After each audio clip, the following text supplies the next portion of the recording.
My little brother's friends have been camped out at our place for 2 days straight. 3.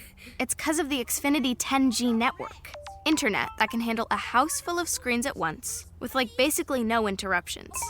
And it's only getting faster. When I was their age, internet like this was a pipe dream. You sound like my grandpa. Please go home. Introducing the next generation 10G network, only from Xfinity. Restrictions apply, not available in all areas.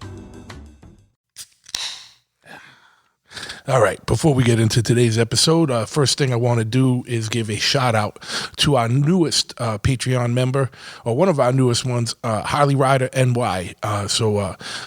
Hailing from New York, I want to thank you for taking the plunge and joining up over at the Patreon. If you don't know what we're talking about, that's a way for listeners to be able to help financially support the program so we can keep the show going and growing.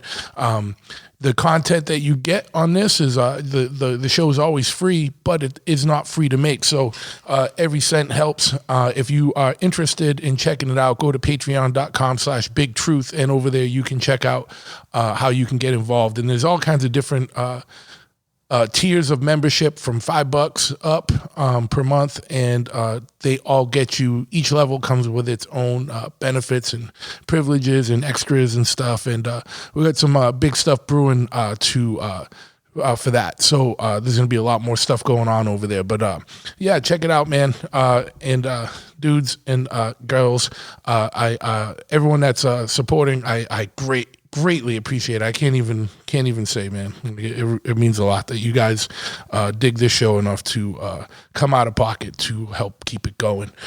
If you're looking for old motorcycle parts or new motorcycle parts for your old or new bike, that's what I meant to say. You need to check out Old Bike Barn. Old Bike Barn has everything you need for your Harley, your chopper, your old Japanese bike. And that's harder and harder to get stuff for, is the old Japanese bikes. If you got an old XS650 or, Honda CB 500 or 700 or whatever, go over to oldbikebarn.com and check it out, because they probably have what you need. They're on Instagram also at Old Bike Barn. And if you need law services, for example, if you're in the unfortunate situation, man, where you've been in a motorcycle accident, you need to check out Law Tigers at lawtigers.com. You can also see them on Facebook at Law Tigers. Just go on the search in Facebook and type Law Tigers in your state, and you'll get in touch with the local office. So, for example, in Massachusetts, you type in Law Tigers Massachusetts and get in touch with them, or just go to the general website, lawtigers.com.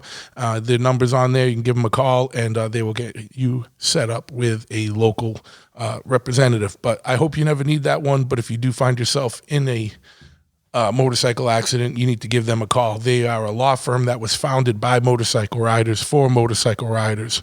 If you got problems with inflammation, or can't sleep, or you got anxiety, things like that, and you wanted to delve into getting some CBD oil, but you don't know where to start, and you don't want to buy some bullshit on the shelf at the bodega or the convenience store near you, then you need to really check out Cradle Lake Clear at cradlelakeclear.com. They make the best CBD oil out there, and it's made only with the best ingredients and processed through the best processes.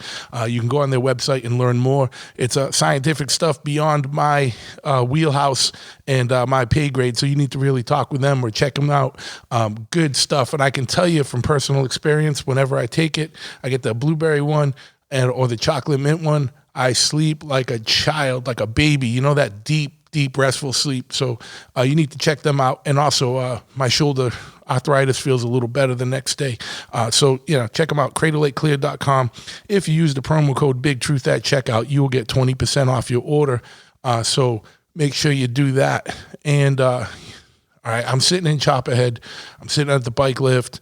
I just set up everything. It's probably 90 degrees in here and humid as fuck. And, I'm down. I'm literally just wearing a wife beater and camo shorts, and I'm sweating because it's hot as hell, humid as hell. And guess where I don't feel so bad? Down below. And you know why? Because I use the Lawnmower 3.0. I think they actually got the new one out from Manscaped. And I'm all trimmed and prim and proper down there, so it's not a sloppy mess down there. You know what I mean? It's a nice, clean alleyway. You know what I'm saying? The alleyway, but which AKA the taint. You know what I mean? Balls and taint like a baby. Not in size, but in hairlessness. So check them out, manscaped.com. They have besides the lawnmower ball razor, they got a nose hair trimmer. They got all kinds of elixirs and ball creams and deodorants and things you need. So check them out, manscaped.com. Use the promo code BigTruth at checkout. You get 20% off your order and free shipping. And while we're talking about 20% off, you need to check out Omerta at omertamia.com. The most realist lifestyle brand there is out there, streetwear brand there is out there. Code of the streets, old-fashioned gentleman shit. Keep your mouth shut shit. Check them out, omertamia.com. Use the promo code BigTruth at checkout. You get 20% off your order over there. And they got everything you need, whether it's T-shirts, hoodies, fucking scarves. I know I'm talking about things that don't apply in summer, but you might live in Alaska or Siberia and you need that shit right now. Everything you need, just go check them out, omertamia.com. Also, if you're looking for more clothes, you're into like weird shit, like you're a little off, you know what I mean? Like you like some dark shit, like you're one of those dudes that, reads Aleister Crowley stuff or Lovecraft stuff or, writings of serial killers or, you're just weird and into cult stuff, drugs, psychedelics, but you also like 70s show vans and you like choppers and cool shit like that. You need to check out Heavy, my man Zach Doom's clothing company, and other kinds of nefarious wares over there at heavy.bigcartel.com or on Instagram at Heavy Clothing. And also Pitchfork, pitchforkny.com. They are one of the oldest clothing brands that represent, hardcore metal, punk rock, and industry standard stuff there. So check them out, pitchforkny.com. They also got a record label going where they put out the Back to School 7-inch series. They just put out a new New York hardcore LP. All good stuff. Check them out. And if you are looking for more information about chopper-related stuff or motorcycle-related stuff, you're a rider, you're a chopper builder, you need to check out Chop Cult at chopcult.com. They're the biggest information dissemination house out there for these types of things. They got an online message board. It's absolutely free to join. That message board is broken up by topics. They also have an online swap meet where you can buy, sell, or trade parts. They got a one of the other useful things now that everything's back open and going is they got a events page where you can look at motorcycle related events all around the country. You can look by date, you can look by region, you can look by city, you can, there's all kinds of way to chop it up. So check them out, chopcult.com. Membership's absolutely free. They're also on all the social media simply at chopcult. Also, feel free to peruse my site and my shop. You can come by here. We're an actual brick and mortar full service motorcycle shop. We do everything from oil changes to full custom chopper builds or full custom builds and everything in between. We sell parts. We got merch. We got apparel. We got riding gear. If you're not in New England or can't get out here, then the second best thing to do is go to chopperhead.com and check it out over there, which is CHOPPAHEAD, spelt in the most masshole of ways that there is to spell Chopperhead. And it gets even more assholey if you go to our Facebook. It's Chopperhead Customs, but customs with a K. So it's CHOPPAHEAD KUSTOMS. And on Instagram, it's simply at Chopperhead. We got all kinds of shit. We can't put it all on the site. We're not really just like an full online store. We got a bunch of stuff online, so you're welcome to go there. But if there's other stuff you need, feel free to give us a call or shoot us an email, chopperheadcustoms@gmail or truth@chopperhead.com, and we will get back to you. But we're pretty much set up with every dealer and every supplier out there. And if not, we make it. You know what I mean? So hit us up. Last but not least, if you want more information on the podcast, check out bigtruthpodcast.com. We got all the episodes up there, and we got more features coming soon. And that's about it for this segment. Let's get into the real shit right now.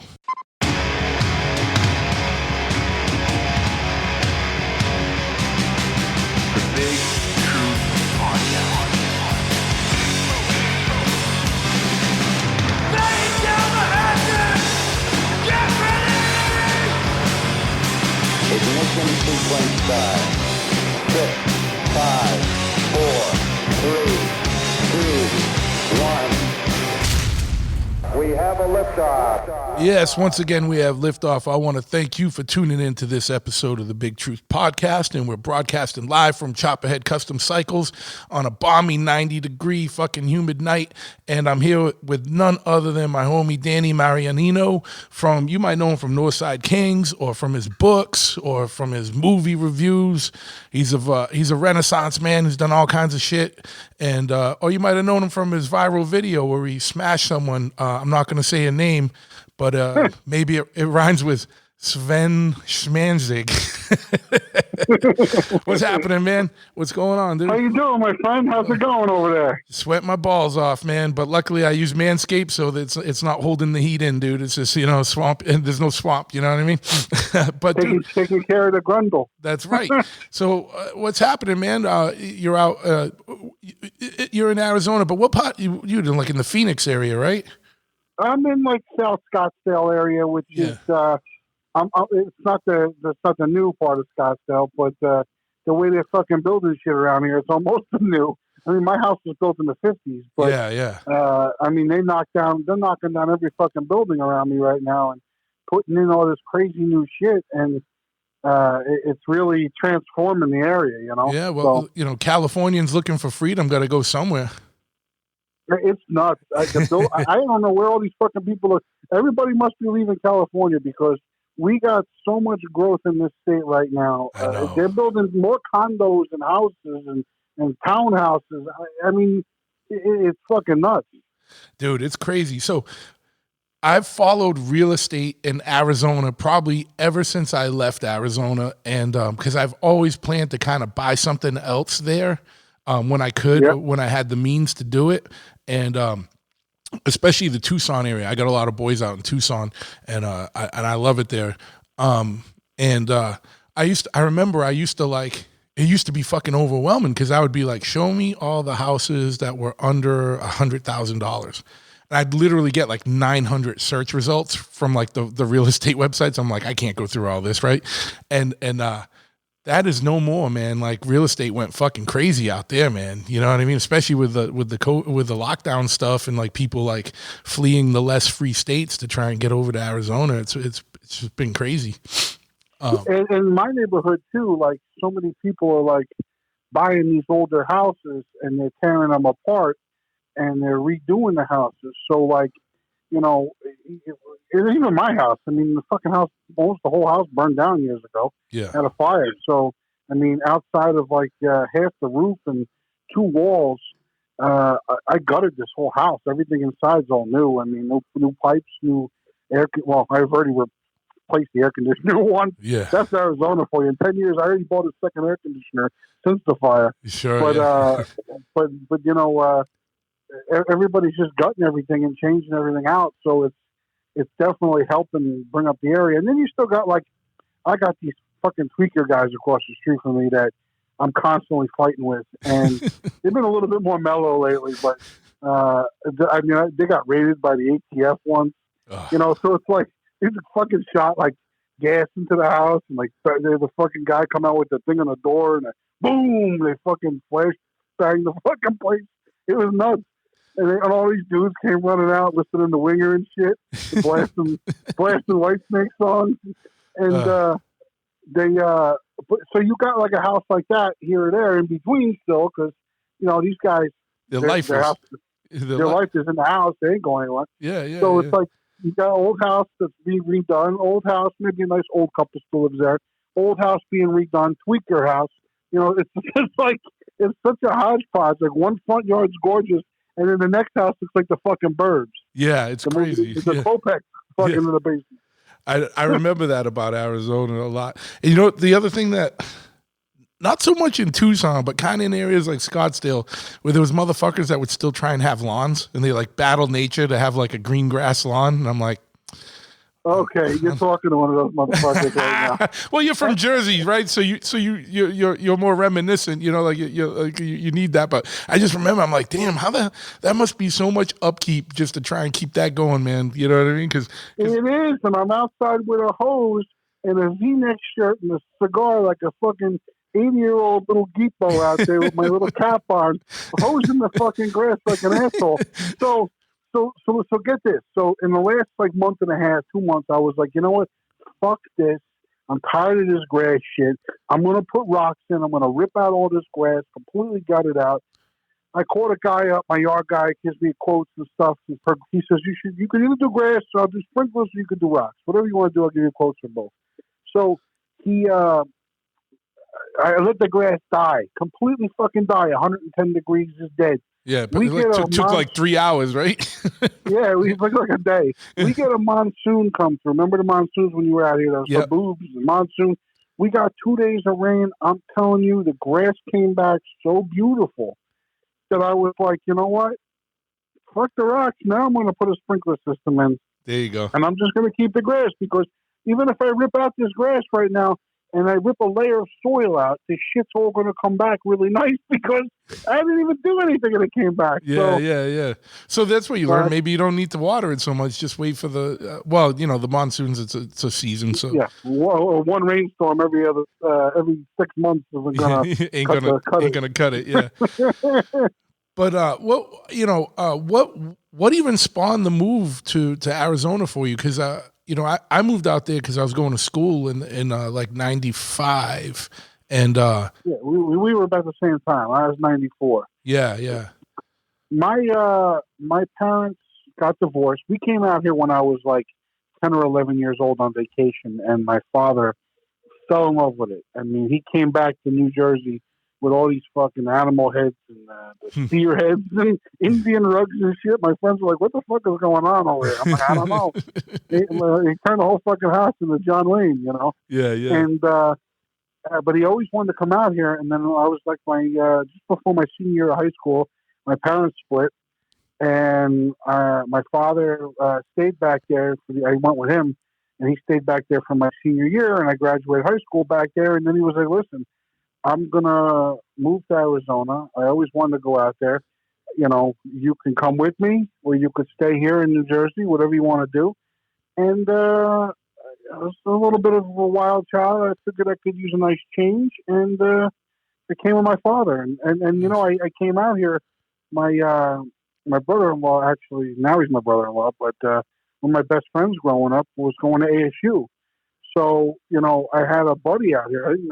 Not only did I have my dad out here, and I had some family here actually that came here too, but I had one of my best pals to come around with, you know. Yeah. So it worked out. And, you know, I met a lot of people out here pretty quick. And that was it. You I stayed, yeah.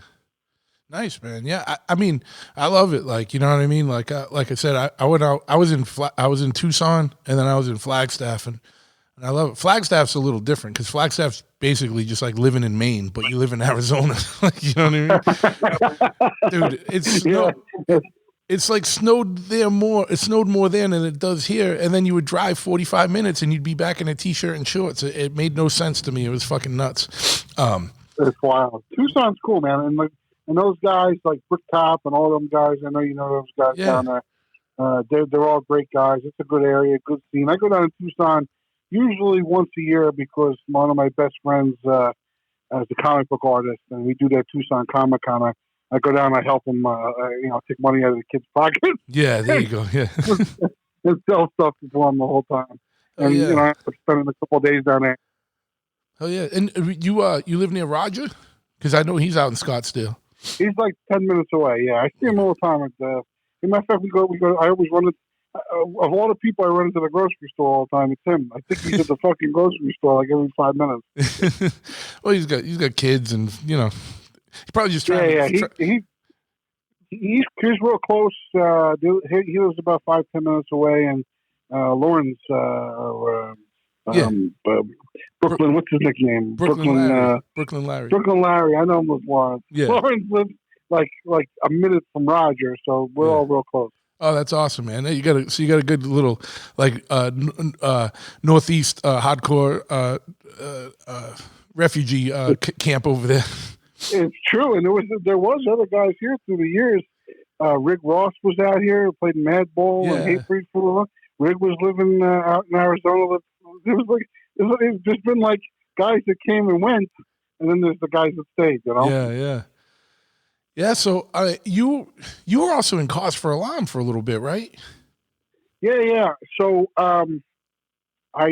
is that when you were still in Jersey, or is that when you were out? No, I was out here actually. So the way that kind of worked out was I was working at this place called the Nile in Mesa.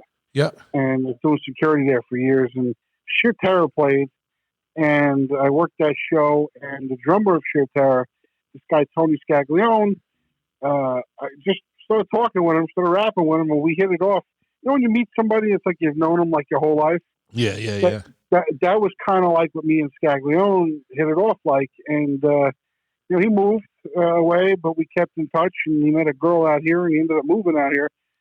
Well, he was playing drums at the time as well for Cause for Alarm. He did the split with Warzone, and then they did that Cheaters and the Cheated album, and they were looking to do some more touring, and at the time, some of the guys couldn't get on the road. I mean, listen, you get a little older, it's hard to listen, you got a job, you got bills, you know. Yeah. And I was young. I was 19, so I ended up. Tony's like, "Hey, I'm here we can practice. Let's put it together here in Arizona, and we'll just bring Keith out." And that's what we did. And we went to Europe like that. We did some U.S. tours, couple tours, and then we did that Birth After Birth album for I think Victory gave us like $300 for it or something. I don't think we were afforded to pay Keith's plane ticket. I think we had to cover that out of our pockets. Yeah. And we did that little EP real quick. Nice, yeah, nice, man. That's still the first 7-inch is still one of my favorite of the old first wave New York hardcore 7-inches, or it's such an underrated band. And listen, I don't say this because I played in the band for a little brief stint, because the band was around way before me, and I think that Cheaters and the Cheated album is probably one of the best fucking hardcore albums out there. Oh yeah, no, it's good stuff. And people don't really give Cause for Alarm the credit that it's due. When I played with that band, it was the best time I ever played in the band. I played guitar. I didn't have to sing. I did some backups here and there. I fucking loved it. We were super tight, and kids went fucking nuts. We had really good shows. And it was a great band. Hell yeah, man. There's a few bands that I feel slip through the cracks, and notably, like you said, Cause for Alarm, but also the Abused. I feel like the Abused kind of slipped through the cracks too, and that was such a good 7-inch, Yeah, I agree. There's a few, people talk about the main staples, and I'm not knocking the main staples because they built a foundation, but every once in a while I pull up an old album and I go, man, this fucking record is just awesome. I know. I'm at that stage too where there's not much new shit that I like, so I just rediscover old shit that I forgot about. You know what I mean? Yeah, I'm the same way. The last couple albums I bought were Slapshot. I bought I love Body Count. Yeah. Ice-T's basically the new Biohazard. Yeah. I mean, but they're all older bands. So I'm I don't think I bought something from a new band in a long time. Yeah, and there's been a few here and there, but then I always get bummed out because I think I'm all, yeah, man, this fucking new band's good, and everyone's like, nah, they've been around for 5-6 years, and I'm like, shit, Rotting Out from California, I like that record. It's I had 2 of their records. I'm like, this shit's fucking good, and everyone's like, yeah, dude, those came out years ago, and I'm like, fuck off, I don't know. It's new to me, dude. I've been doing this shit since the mid '80s, dude. You know what I mean? So, but fuck it, yeah. So, yeah, dude, it's something that you hit on, you just said, when you said being in Cause for Alarm was fun because it was you didn't have to sing and you could just play guitar, dude, because I do vocal stuff too, everyone always cracks on the singer because the front man's got it the easiest, doesn't have to lug equipment, I don't know, dude. Like, I think it sucks having to do that. Like, being like, we can't practice. Like, what are you gonna do? Yell in a room? Like, we can't. Like, you know what I mean? There's like, unless there's like band practice, like, there's not really much we can do to keep our instrument in order. You know what I'm saying? Like, Well, in Northside Kings, I got kind of stuck with the job. yeah. We recorded the demo. So the first Northside Kings album was really intended to be the next Cause for Alarm album. Okay. But me and Tony and Tony Bono, he passed away, but we had parted ways with Keith after the Europe tour.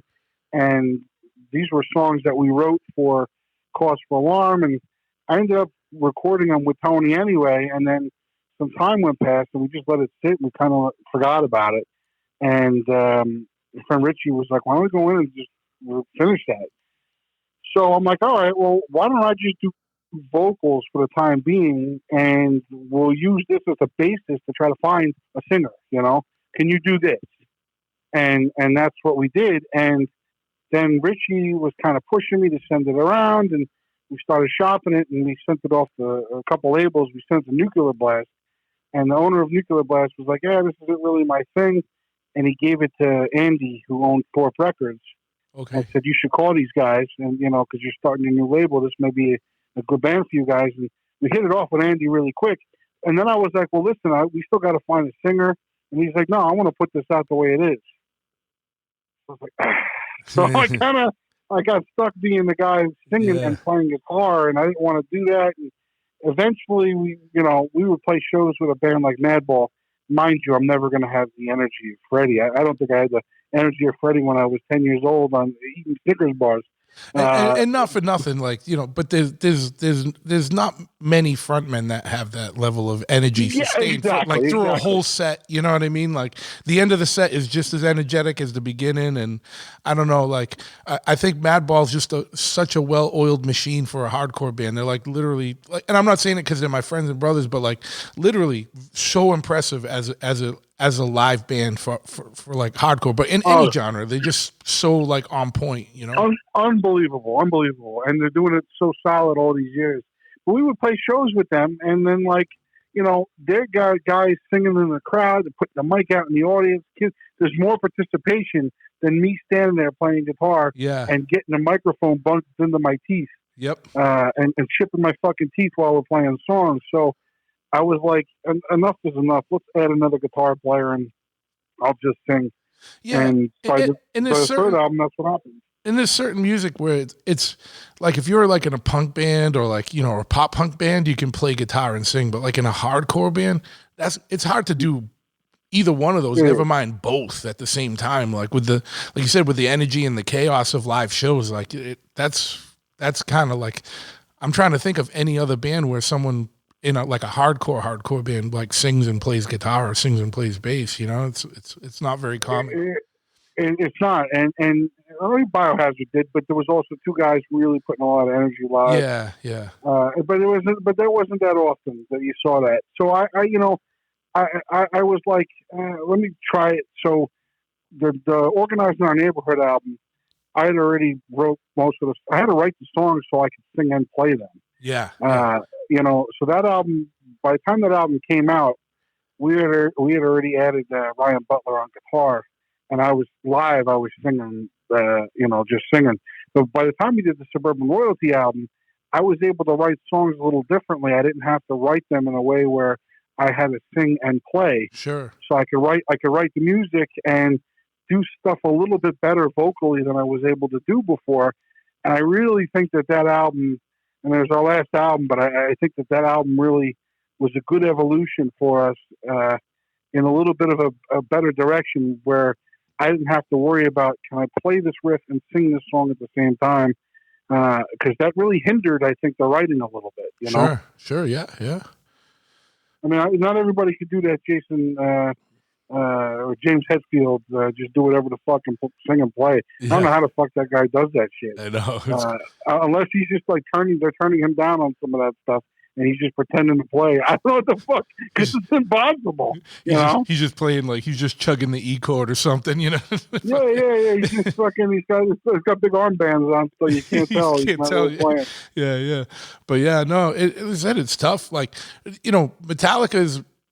Well, early Metallica is a little different, but later Metallica is a different pace for that. But you can tell, it's like you said, like when you're singing and playing an instrument at the same time, the way you're gonna write is different than if you were just unleashing vocally or So 100% understood. You know what I mean? Like, because it's. And I would rather play guitar. I enjoyed guitar a lot better. Yeah. Than I did singing, but at that point we were kind of at a spot where we can't just pop a new singer on. We'd have to start a new band.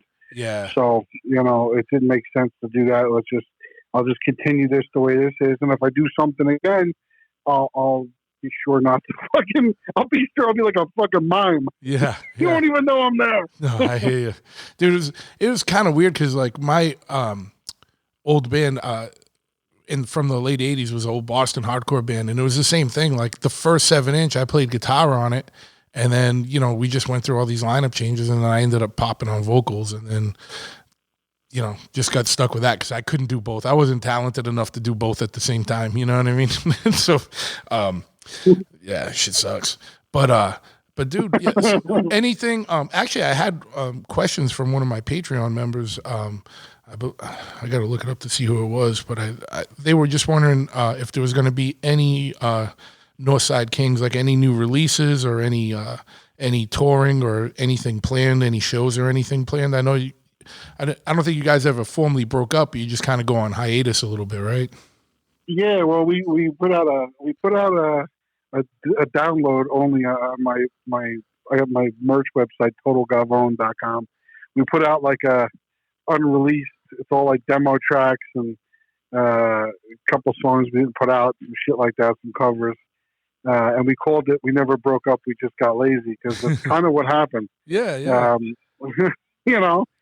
We did a show in 2017 with Agnostic Front for the 35th anniversary tour that they were doing.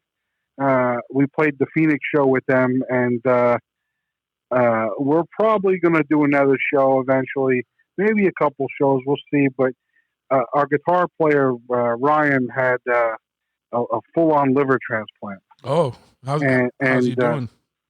He's doing better, but he had a disease called Wilson's disease, and the guy was like didn't drink.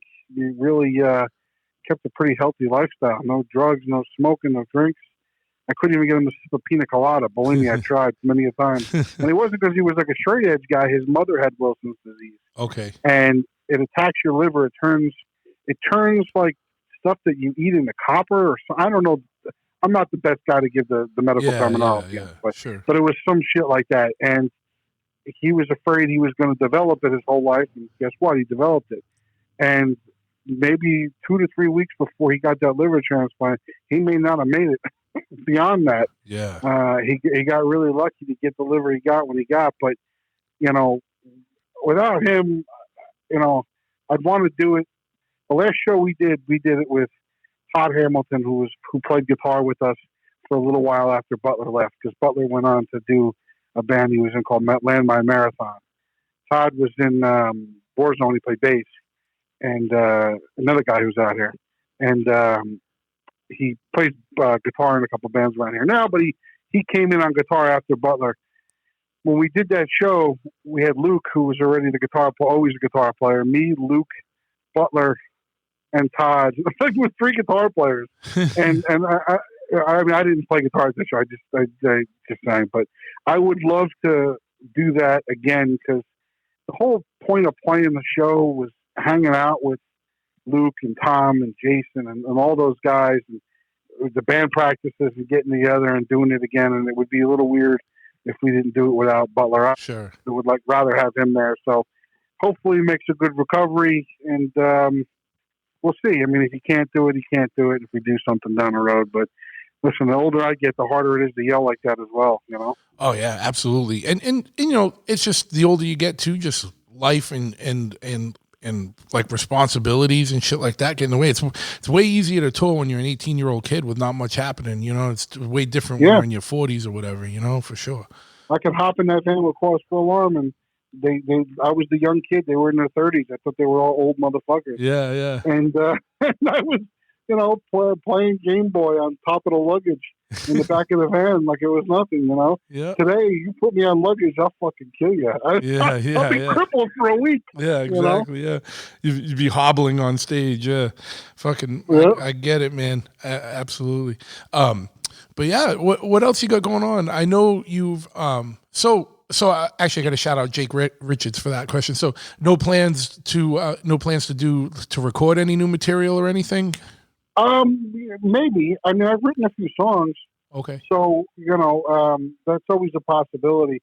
I've been kind of kicking around doing some stuff as well where I got some friends, different hip-hop guys that I'm buddies with, where I could write a couple songs like I did with the Puerto Rican Mike, that Hustle Don't Stop, and have different guest guys come out and do vocals.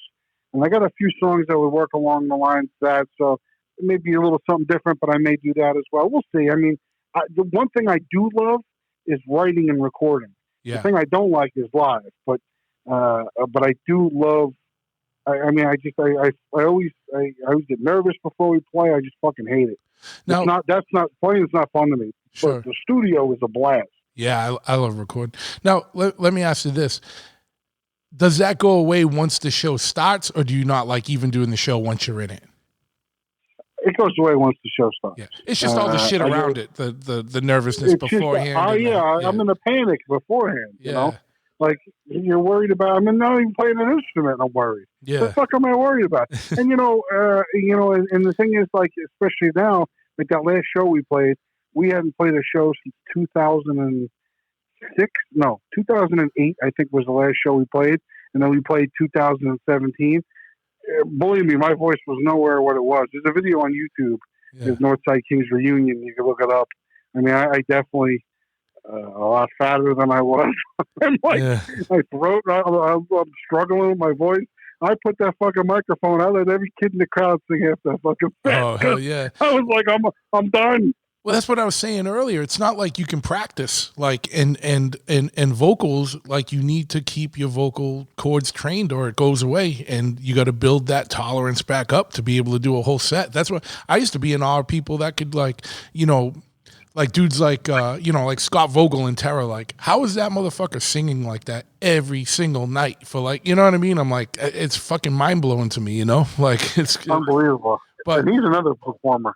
Oh yeah, yeah, and it's just I think that's just you got to just keep it up and like and build the vocal strength and tolerance and shit like that, But but yeah, what are you gonna like? If we tried to practice, we'd sound like we'd get locked up in an asylum because people would think you're mental, Guy screaming in his room. I was trying to practice in the car on the way to work, and I was listening to the albums and I was singing along in the car.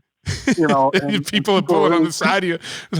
They're like trying not to make eye contact and stuff because they think you're having road rage and shit. They were pulling out of my way like I was like a fucking like an ambulance coming through.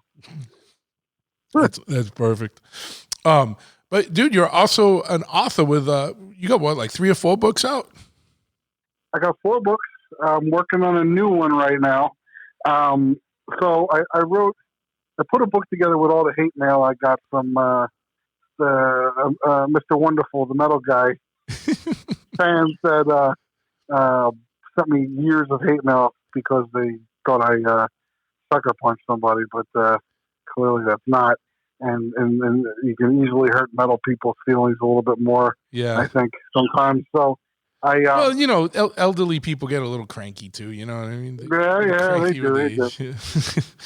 I started getting all this putting all this hate mail together, all these messages that were just ridiculous, and me and my friends were laughing about it. And I'm like, I should put this on a shirt because some of this stuff is pretty funny. Yeah. Like a guy told me, he goes, "Y'all a bunch of fat fucks."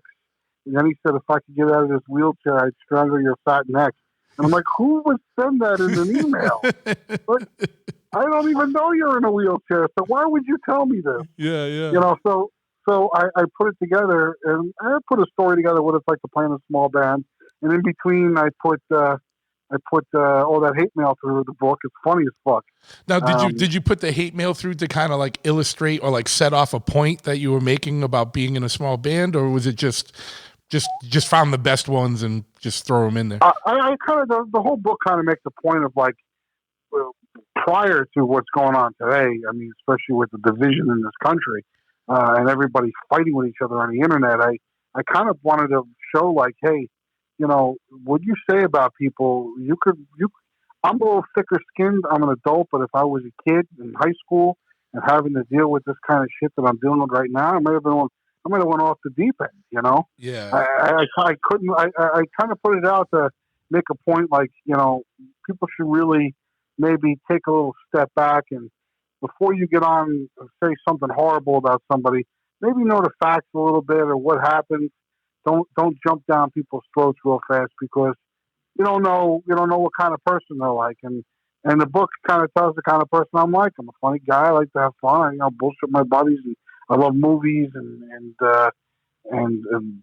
books and fucking music. And it kind of tells a story of like, you know, evolution of growing up and playing and just everything you kind of go through and what life kind of dishes to you. Yeah. It's a fun book. I mean, it goes through like everything from my house fire to like, and then when the house burned down, I was getting messages like, Danzig put a curse on me, and this is what you get, you know, Yeah, and like Satan's coming for you, and all this crazy shit.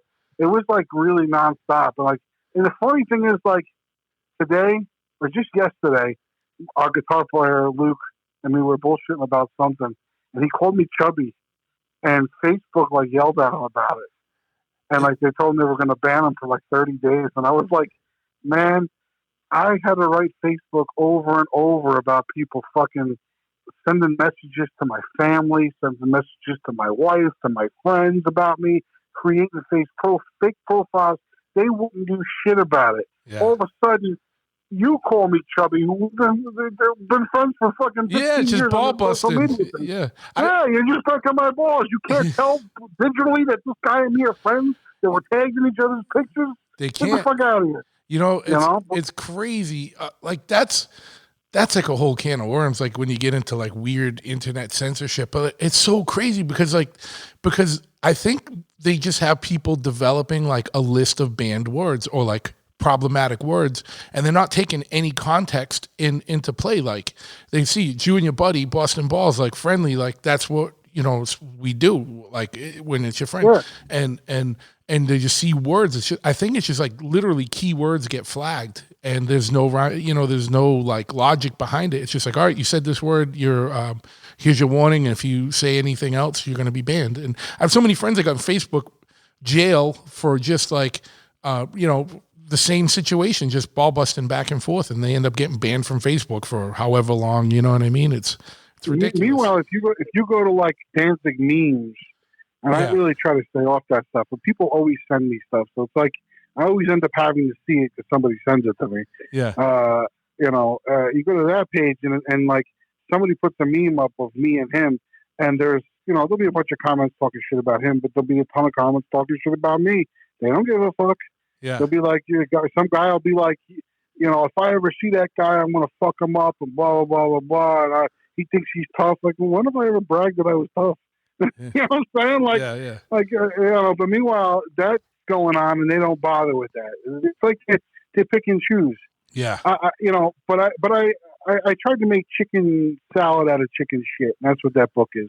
And I did another book after that called To Make Matters Worse, which is there's a little bit about playing in cause for alarm, but it's a lot of stories about me not liking to shit in public places, and it's a lot of crazy growing up in New Jersey stories, like how we used to snuck into this all nude fried chicken restaurant in Mansville, New Jersey, called Frank's Chicken House when I was in high school, and how I got caught with just some crazy shit, man.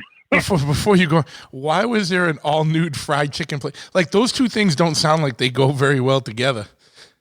So the rumor, and I talk about this in the book, the rumor is, from what I understood, I was a kid, Okay. But Frank's Chicken House, this bar tried to get a liquor license in Manville, New Jersey, and the city turned them down. They didn't want a city bar in the city. So the guy was like, "All right, go fuck yourself," and he opened up a fried chicken place that had all nude girls. Like serving the chicken, or like dancing, or no, they had dancers, strippers, okay. and topless waitresses and shit. And it was like the place that we would go to hang out when we were kids. Wow. Like we all tried to get in. It was our Porky's. Yeah. And yeah, that sounds like a place in a movie for sure. It sounds like Porky's, like like a chicken place. I got in there. I got into Frank's, and there was a stripper who was a porn star at the time named Bunny Blue, and I got a picture, a Polaroid picture with her, and I brought it to school, and I got caught with the picture at school. Did they take it away? Oh yeah, they called my parents and stuff, and it was the whole thing. But yeah, I brought it to school because nobody believed. They were like, "You didn't get in." I'm like, "I got in, and I got a picture with Bunny Blue sitting on my lap with a titties out." And I brought it to school, and I got in all kinds of trouble. But it's a lot of stories like that are really funny. And I did an audio book version of it too. It's on Audible. Nice. So, I think, I don't know, I read a piece of yours, and I don't know if it was from that or if it was just something that you wrote, and it was about like, and it resonated because it reminded me when I was a kid, about like having forts and like in the woods and like finding old Playboys or something, kind of having a stash in the woods and stuff like that. Yeah. So there's a deleted chapter, or it's in the audio book. Okay. But there's a whole. I didn't put it in the print book. I happened to record it like on the fly. But I read it online somewhere. Did you release it online somewhere? I don't think so, but maybe somebody typed it up. Who knows? Yeah. But yeah, I had a clubhouse in the woods that me and my friends built, a treehouse, and we used to keep like machetes out there and all kinds of fucking fireworks and knives and Playboys. And my dad had like a used car dealership, and all the guys who had Playboys, and I would smuggle them out and from the mechanics. And we would like totally keep them in the whole fucking the part of the story that's the best part is this.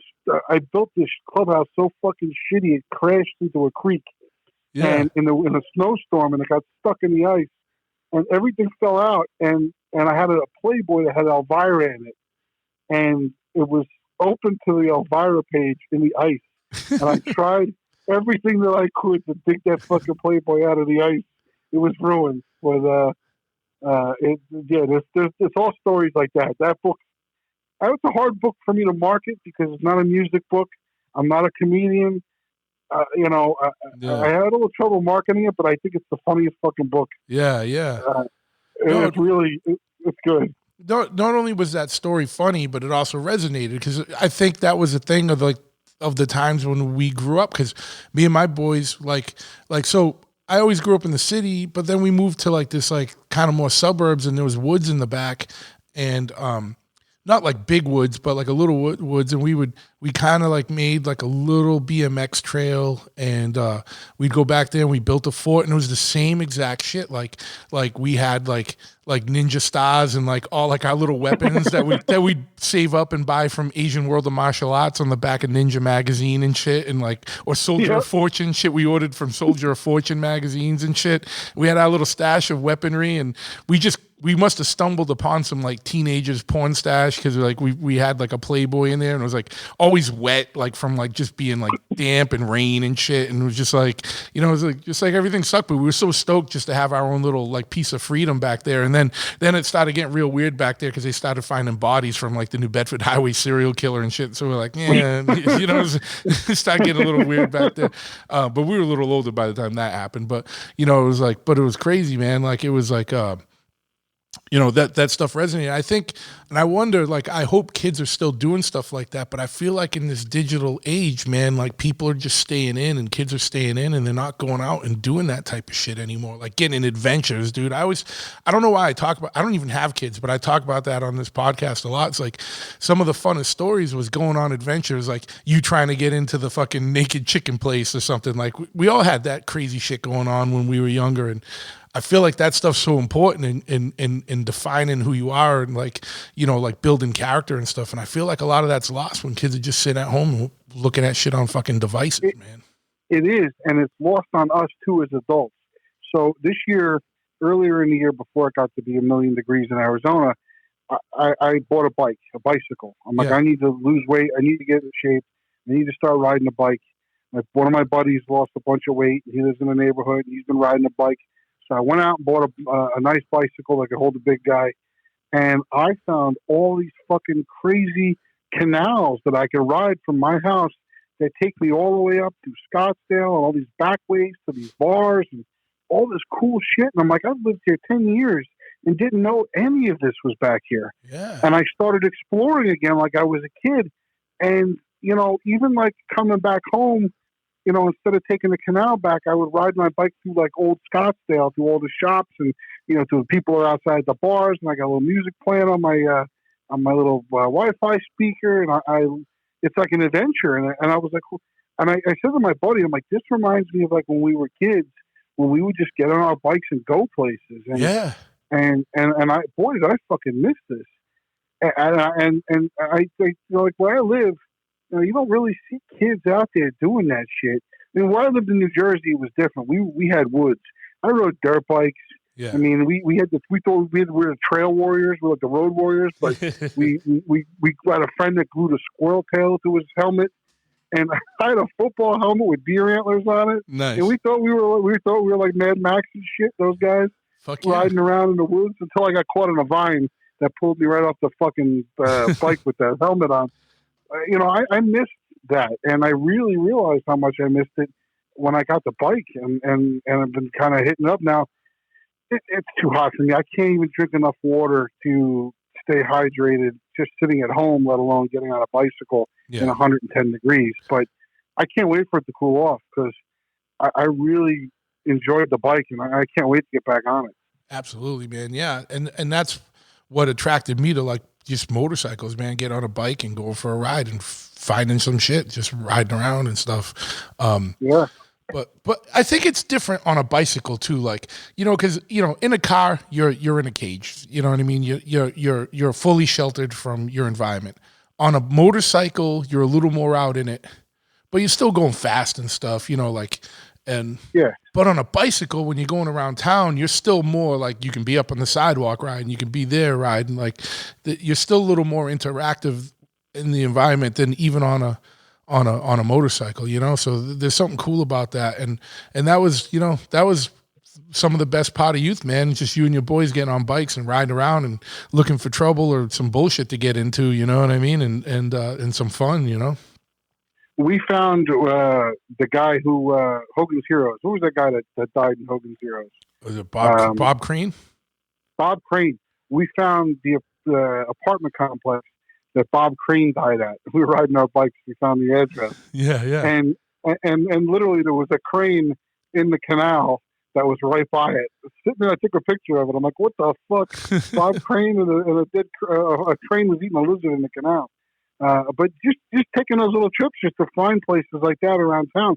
There's so much in my neighborhood that's hidden that I had no clue that was off the roads. And I'm not saying like off road, like I'm riding like dirt bike type stuff. I'm talking like just once you get off the main street and you're on these little streets, there's these little pathways, and it's fucking cool around my neighborhood. Who knew? And I'm really I'm enjoying the exploration. Like I'm in Stranger Things over here. Absolutely, man. But that's just par and parcel for anybody. Like no matter where you are, you get out there, there's going to be some shit that you discover and find, man.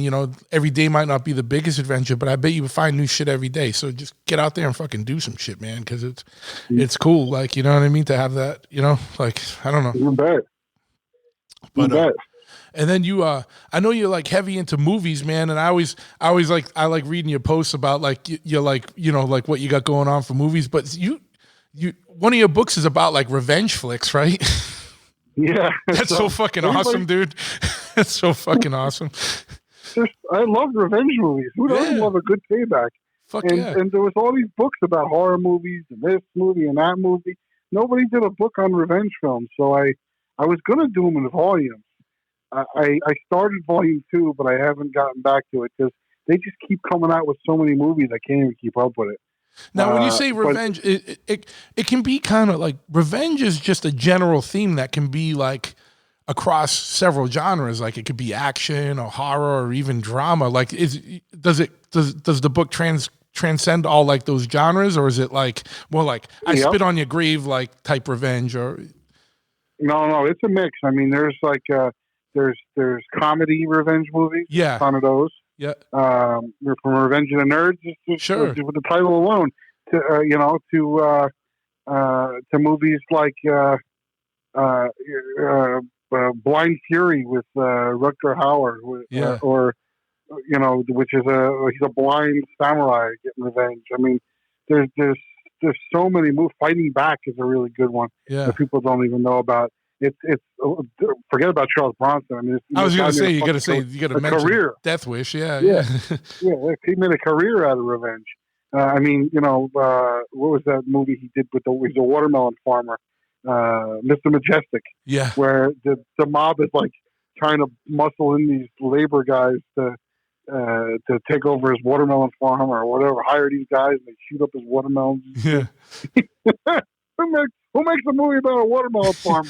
It's like I'm trying to imagine the pitch. All right, this guy owns a watermelon farm. Like, that must have been. You know what? It was probably something else. And then some movie exec was like, well, "Why don't you make it a watermelon farm?" You know. Exactly. Yeah. No, it's a ton, and like it's got some interviews with a few people. I interview a guy who played John Kreese in the Karate Kid. Who else I interviewed? Fred the Hammer Williamson. I interviewed Heather Langenkamp from Nightmare on Elm Street. A few people. It's got some sub chapters that talk about Steven Seagal crazy movies and the rape revenge movies. I mean, nobody likes to really talk too much about that, but there's a whole chapter for that. Believe me. Sure. And every kung fu movie is a fucking revenge movie. Oh yeah, pretty much. Yeah. There's no question with that. So. I mean, and never mind like Rambo, dude. Like that's probably a quintessential one. Oh yeah, First Blood 2 he goes back. First Blood 3 goes back to Rambo 3 goes back to get his buddy and fucking where are the missiles? he fucking fucks up Russia and he gives Afghanistan all these weapons and shit. I know that one's so ridiculous. Like I watched that one not too long. Like what I love is there's some station, I don't know what it is, but like I'm always flipping through and it's always like one of the Rambo ones, or it's like Delta Force or like some of those old movies, and I always get roped into watching them. Like and I never regret it, but I'm like, it still has like commercials and shit. And I'm like, why am I watching? I could just rent this or like put on a there's DVD. There's an app called Tubi that I watch a lot. TUBI. Yeah. And on the Roku, and like I just watched Invasion USA with Chuck Norris was on there. Nice. I'm like, this is a great one. Then Cyborg was on there. That Van Damme. Yeah. Post-apocalyptic. I'm like, get the fuck out of here, Cyborg! I haven't seen this in years. So it's like chock full of like crazy fucking action movies. So I was gonna bring that up because I literally and I got a big announcement coming up soon. I'm not gonna do it today, but I'm gonna tell everyone, start downloading Tubi. It's a free app. But I just really dove into Tubi within the last like 2 weeks, and I realized that they got all kinds of like crazy B movies and like non-mainstream movies that I didn't think like anyone else had. Like I know you could find some of that stuff on Amazon Prime, but I'm trying to like de-Amazon my life as much as possible. Yeah, they're making enough money. Yeah, so I've been getting off that. Somebody else get it. Yeah, but like Tubi's got a lot of good shit on it, man. I started like putting like I added like I got a huge watch list. I haven't had time to watch much, but I'm fully supporting that one, man, for sure. Like and I get it. Yeah, there's a lot of good shit on there. So last month, was it last month? June. It was the month of June. I did Summer of Seagal. Nice. And I named that myself, by the way, because nobody else was doing the Summer of Seagal. You better trademark that, yeah. I watched 31 days of Steven Seagal movies, and a lot of them I got on Tubi, because Tubi had a ton of them. Yeah. And I put up an article on my website talking about what it was like to watch all that Steven Seagal. Yeah. And I can't believe he has 31 movies. there's more. Oh, yeah, more holy than shit. that. That's so crazy. Like, He's still making movies, and you know, like he made another movie with DMX. did he? Yeah, it came out in 2019. It was actually pretty decent too, but DMX was a cop in it in this one. The last one, I think that Exit Wounds, he was like an agent working double agent or some shit. But yeah. yeah, and then there's another movie that he's got. I forgot the movie, but like it's in like Marrakesh or some shit. Yeah. And there's like a fucking you know, he's a typical CIA, ex-CIA fucking guy. He's like one of those in every movie. There's a picture on the wall in this like Marrakesh fucking police station of DMX on the fucking board as a wanted picture. That's funny. And I was like, I had to zoom in on my TV. I'm like, is that DMX there? What the fuck is that? He was not even in the movie. That's crazy. But yeah, he did a movie with Nas. There's a movie he's got with Ice-T's in the Nas one as well. Ja Rule's in another one. I mean, he Corrupt, I think, is in one. I mean, there's a ton of movies when he does all these rappers. And he changes his accent. It's just fucking ridiculous. Oh, yeah. There's a ton of them.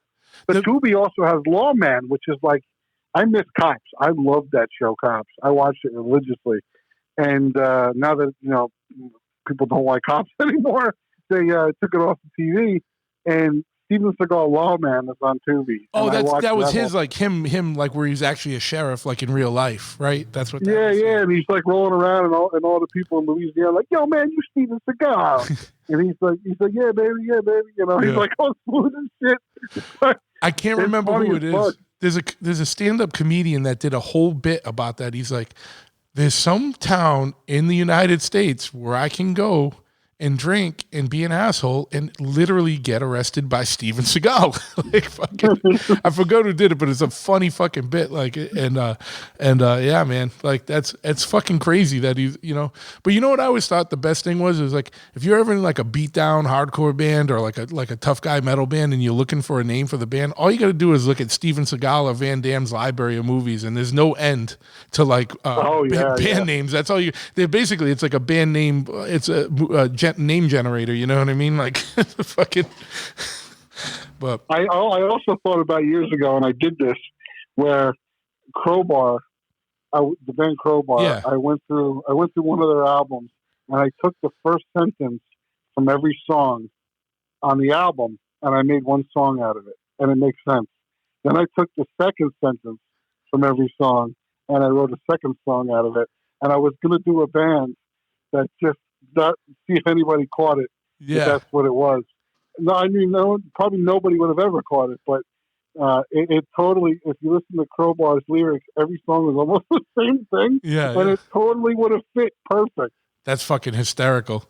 Now you're gonna have all kinds of people like looking at Crowbar lyrics and trying to like piece it together now and see what your lyric sheet looked like. If somebody does it after listening to this podcast, I definitely want to come do guest vocals on it. Let me know. Hit me up.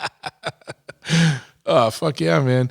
But what would be your top 5 revenge flicks? And if they can cross any genre, or you know what I mean? Like, but what, you know, did you kind of come down with like, do you have like a top 5 revenge? Is that easy for you to do, or is that a that's tough hard one? to do? I mean, Commando. Yeah. Is definitely probably one of my number one favorite movies. I love Death Wish 3. Yeah. It's ridiculous. He goes back to New York. He shoots a fucking guy out a window with a bazooka. I mean, it doesn't get more fucking crazier than that. I would say Nightmare on Elm Street is an unbelievable revenge movie.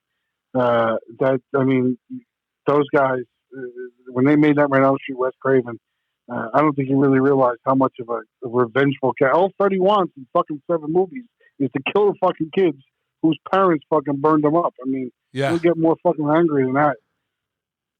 Porky's it's got to be up there. I love Porky's, and I would say Revenge of the Nerds is definitely one of my favorites too. I mean, there's a million of them. Sure.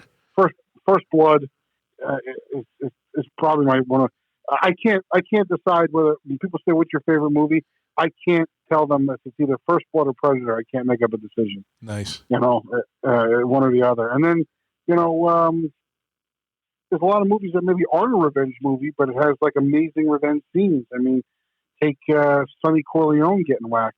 Yep. In The Godfather. I mean, that scene is just unbelievable. And then a lot of people don't like Godfather 3 as much, but that scene where Michael Corleone's daughter gets whacked in front of him, talk about a revenge scene that's moving. Yeah. I mean, I saw that in the movies when I was a kid, and the whole theater was fucking quiet with them, But there's so many movies out there. I can go on and on about revenge forever. And I don't even mention Kill Bill in the book, and I didn't on purpose because I didn't want to put every revenge movie that I could think of in one book. Yeah, because I wanted to.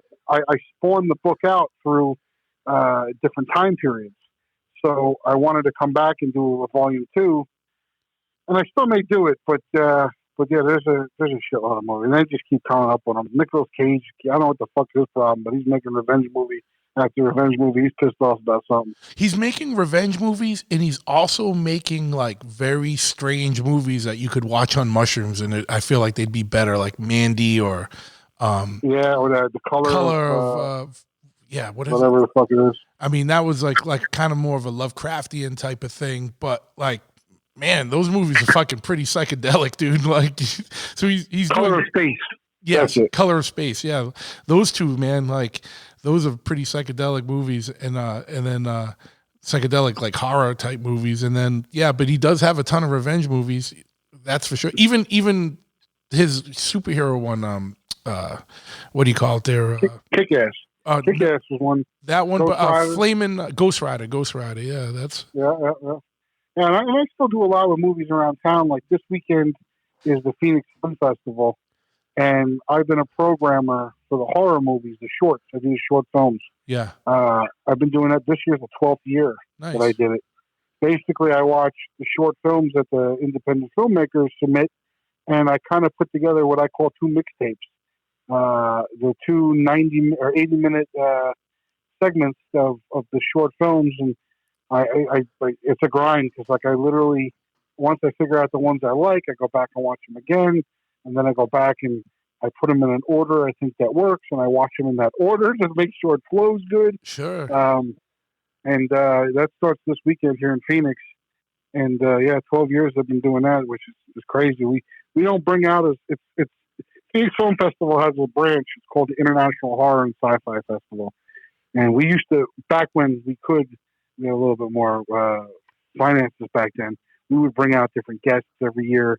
Like we brought out, what's his name? Ken Foray.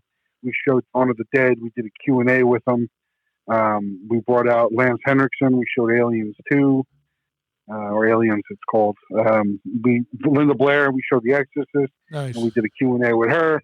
We haven't really done the guests like that as much because, believe it or not, it wasn't as popular. So it kind of faded off with that. But I think Dee Wallace was the last one we brought out. We showed Cujo. Nice. She did a Q&A. She did a Q&A after Cujo. But still, there's feature films, horror stuff. There's independent stuff that's not out yet. And my buddy Brandon picks the independent films, and most of the ones he's picked really ends up getting picked up for distro. I mean, he's got a good eye for it. The Deathgasm was one that's on Tubi right now. I'm pretty sure it's on there. It's a horror movie with metalhead kids. Nice. So I've been doing that. I still do that, and I collect Fangoria magazines still. Like since I was a kid, I still have a subscription to Mad magazine. I really haven't changed other than I got bald and fat since I was a kid. You know. Now, I used to be when I was a kid, I was super into horror, and we used to drive out to New York to go to those Fangoria weekend of horror like conventions. Yep. And it was always a good time, man, because you could go down there and buy bootlegs of like shit that you could, because back then it was like VHS, you know what I mean? It was like, so you could find shit that you couldn't find anywhere. And, but yeah, man, I remember hanging out with like Gunnar Hansen, like what the original Leatherface, and Yeah. met what's his name, Ed Bradley or Will Bradley, the dude that played Pinhead. Oh yeah. It was cool. It was just cool, man. You know what I mean? And he's a cool guy. I hung out with him once, and Doug Bradley. Doug Bradley, yeah, I knew it was Bradley. I couldn't remember his first name. I was talking to him about the new. This was like 10 years ago, about the Hellraiser movies, and he was like, "Listen, I don't make a whole lot of money doing a Hellraiser movie." He said, "But I make a lot more money at these appearances, and if I can keep being Pinhead, I'll keep being Pinhead forever. Yeah. So I'm the only Pinhead, you know." Nice. I mean, there's been another Hellraiser without him since, but after like Hellraiser like 4 or 5, most people kind of dropped off. Yeah. I mean, I've seen them all, but I'm fucking retarded, so you know. Yeah. Those guys make a lot of money in those appearances, and it's pretty wild. I mean, I still spring for certain stuff. Like Carl Weathers was here like a year ago because he's in The Mandalorian. Yeah. And I'm a big Rocky fan, so I had a Rocky 2 thing signed by him. Right now, I got a picture with Stallone and Mr. T. My wife got me in a nice frame that's signed.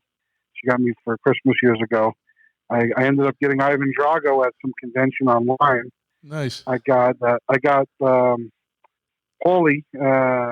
He off to his website. He's got a website. I'm having a mental block on his name, Paulie. Basically, he's an artist and he sells his paintings and stuff. And you could buy a picture off him, autograph. So I got Paulie, and now I got Apollo. All I got to get is Adrian. I got the majority of the cast that's still around. Nice. Hell yeah, dude. It was just because as soon as you said Fangoria, it just brought up all those memories, man. It was cool. Like, I can't even remember everyone. Linnea Quigley from. Oh yeah. She still does a lot. She was just here in town. There's a festival that comes here called Mad Monster. They do one in Ohio and they do it here in Phoenix.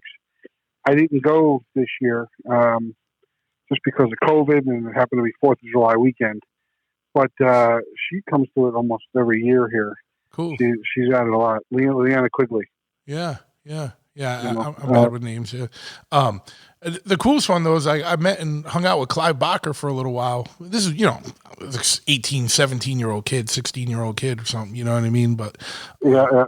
And it's weird, man. In that genre, people are usually pretty cool. Now this is pre all the big cons. Like there was no Comic-Con back then, or I didn't know about it. It was just literally just a horror convention. It was in New York. It was cool. Yeah, I mean, it's changed a lot. I mean, it used to be a lot cooler when you can go and hang out. So my buddy that I was talking about, there's a comic book artist. I help him at a lot of shows, and there was a show that we were at, and Amanda Beasley was there. Amanda Beasley was Marcy from Married with Children. Okay. She was in Fright Night, so she was signing stuff at the horror convention for Fright Night. And we were there early because I was helping him set up. So I just went over and bullshitted with her. I'm a personal guy. I go around still talking to people. And she gave me all this crazy insight on Married with Children. I asked her a million questions. I wish I had recorded it because she just was ready to talk and go. And I asked her about who did she like better, Jefferson Darcy or Steve. She liked Jefferson a lot better, she told me. She told me that Steve left because the show wasn't doing well at the time. It still really wasn't getting the ratings, and he didn't think it was going to be a big show, and that changed. Yeah. She told me that the show got canceled because Ed O'Neill just walked in one day and quit. That's why there was never a finale or anything. He just said, "I'm done." So they canceled the show, and Christina Applegate found out about the show being canceled on the radio before she even heard about it from her agent. I mean, she gave me so much insight on Married with Children. I talked to her for a half hour, I think my boy tattooed her, because Because someone was telling me about it. I think I can't remember which one. You know how it is. We probably have like 300 tattoo artist friends, but someone was saying she was mad cool. She walked into the shop and she just got tattooed, and she was like super cool. And she was really cool. And you know, like I asked her about I said to her, I said, how come when I bought all of Married with Children on Voodoo so I could stream it, you know, whenever. And I said, how come, you know, most of it doesn't have the Love and Marriage song? And she told me that when Fox licensed it from Sinatra's people, they licensed it for television broadcast and home video, not for internet streaming. Yeah, because that didn't even exist back then. So how would they? Yeah. Didn't exist. Yeah. So they paid Sinatra's estate $1 million per episode. Jesus. Imagine the money that Sinatra just got off of that. There was like 90 episodes or 100 episodes. Yeah. So they didn't want to have to pay for it again. So that's why when you watch it on Voodoo, there's like a da, da, da, da, da, da, like a whole goofy fucking song. You're like, what is this? Wow, you know? That's crazy, man. I didn't. Yeah.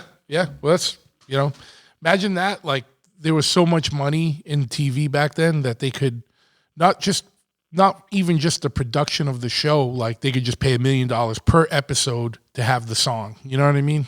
Like it was that important. It was like, damn, dude, you couldn't fucking make a song. You know what I mean? Like, fucking plenty of people that you could have had write a song for fucking 10 grand. You know what I mean? And would have signed all the rights away. Never mind, you know, $1 million. You know what I mean? That's fucking nuts. And think about the time period. I mean, you know, $1 million today is still a lot. Forget about $1 million in 1987 or 88, whenever that show started airing. That's probably like fucking 10, 15 million today. You know? Yeah. The cheapest intro song of all time, and the cheapest intro ever made is "It's Always Sunny in Philadelphia." The song is a public domain song that they got, so they don't pay anything for the song. And the guys got in their car with a camcorder and recorded that footage themselves. So that is known as like the cheapest introduction to a TV show ever made. Yeah. That show's funny too. I don't get the time, but I've like. That's one that I wish that I had started and watched the whole thing, because when I do catch an episode of it, like, it's usually if I'm flicking around or something and one's on, it's always fucking funny. You know what I mean? But I never. It's only like without commercials, they're like 22 minutes. So like, if you ever get the time to do it, you could bang out a season in like 2-3 days easy. Yeah. And barely sit down to watch it. Yeah. Great. Good shit. I gotta have like the time and focus to do that. Like, if I'm sick, that'll be the next thing I do the next time I'm like sick. You know what I mean? Like, just fucking sit there and roll that. But dude, well, when you do, you make sure you hit me up, because we'll talk about episodes. I've seen it like 10 times. Danny DeVito is like one of my favorite my two favorite guys are Arnold Schwarzenegger and Danny DeVito. Yeah. And they clearly made one of the stupidest best movies ever. Oh, absolutely. Yeah. Together. Yeah. You know?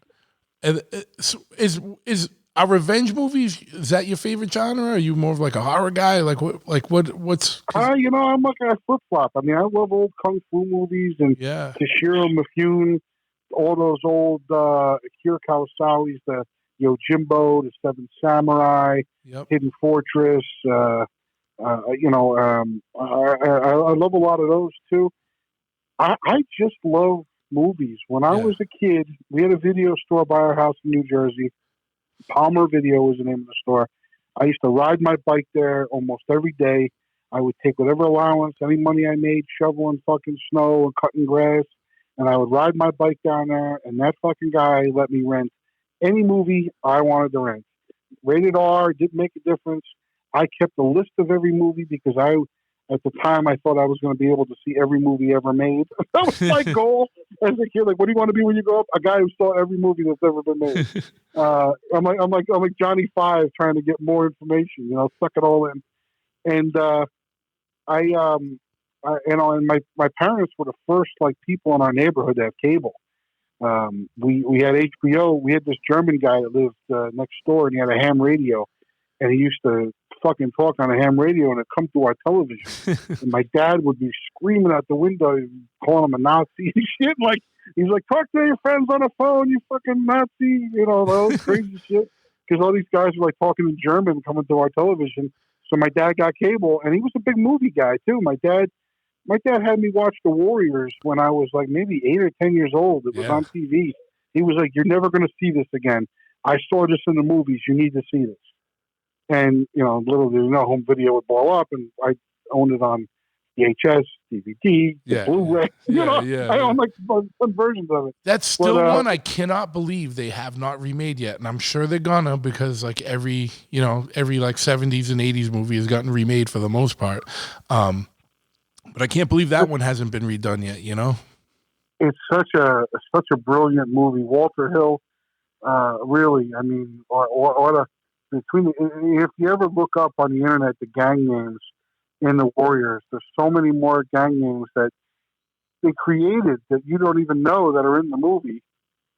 It's just awesome. Yeah. What a brilliantly made, amazing.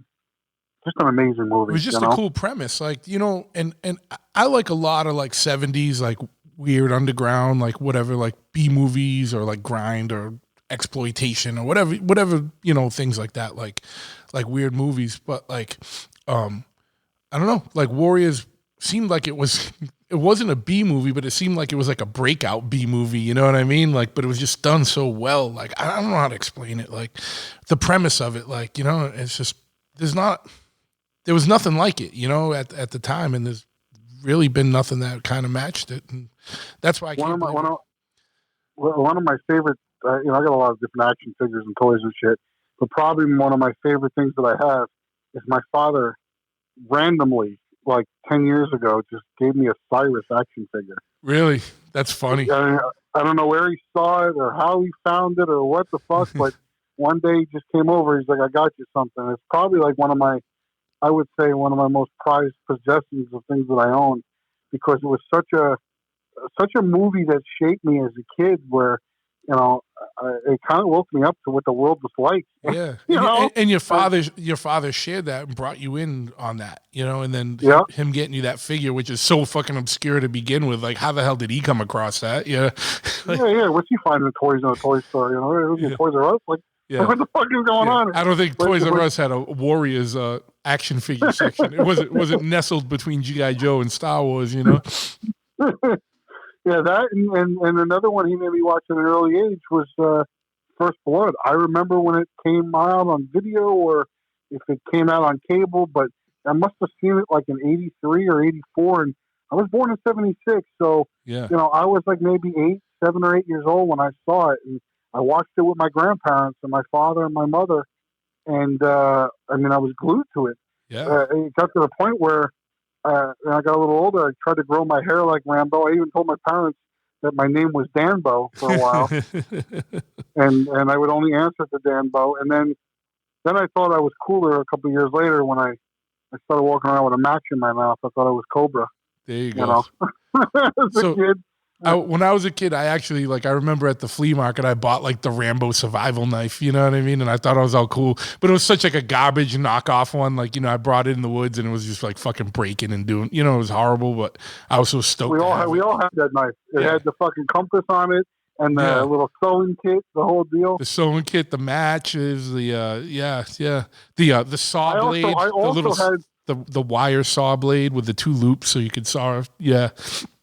I also had a Buddha necklace. How's that one for you? There you go. Out of a little like green pearl Buddha thing that I wore. I just as a kid I got. You were all in. It's still like that today. I mean, listen, I just bought a book on Amazon, The Making of Flash Gordon. There you go. And I loved that movie when I was a kid. Oh, what fucking classic! Flash Gordon, quarterback, New York Jets. It's like ridiculous, but and the book is amazing. There's all this, character development, pictures on the art for the design, and then in the back of the book, towards the end, they have a photo from a deleted scene of Ming with all these skulls wrapped around him and shit. It's fucking cool. It's cool as hell. Nice. I can't really wait to dive in and read about it. So, I think I got to a certain point in life where I grew up, I got older, I got a good job, I'm married, I'm a homebody, but I'm still collecting those same, like I said, I still have a Mad Magazine subscription. I can't believe they're still making Mad Magazine. It's not quite the same as it was. DC Comics bought it, and about a year ago they stopped putting new material in it.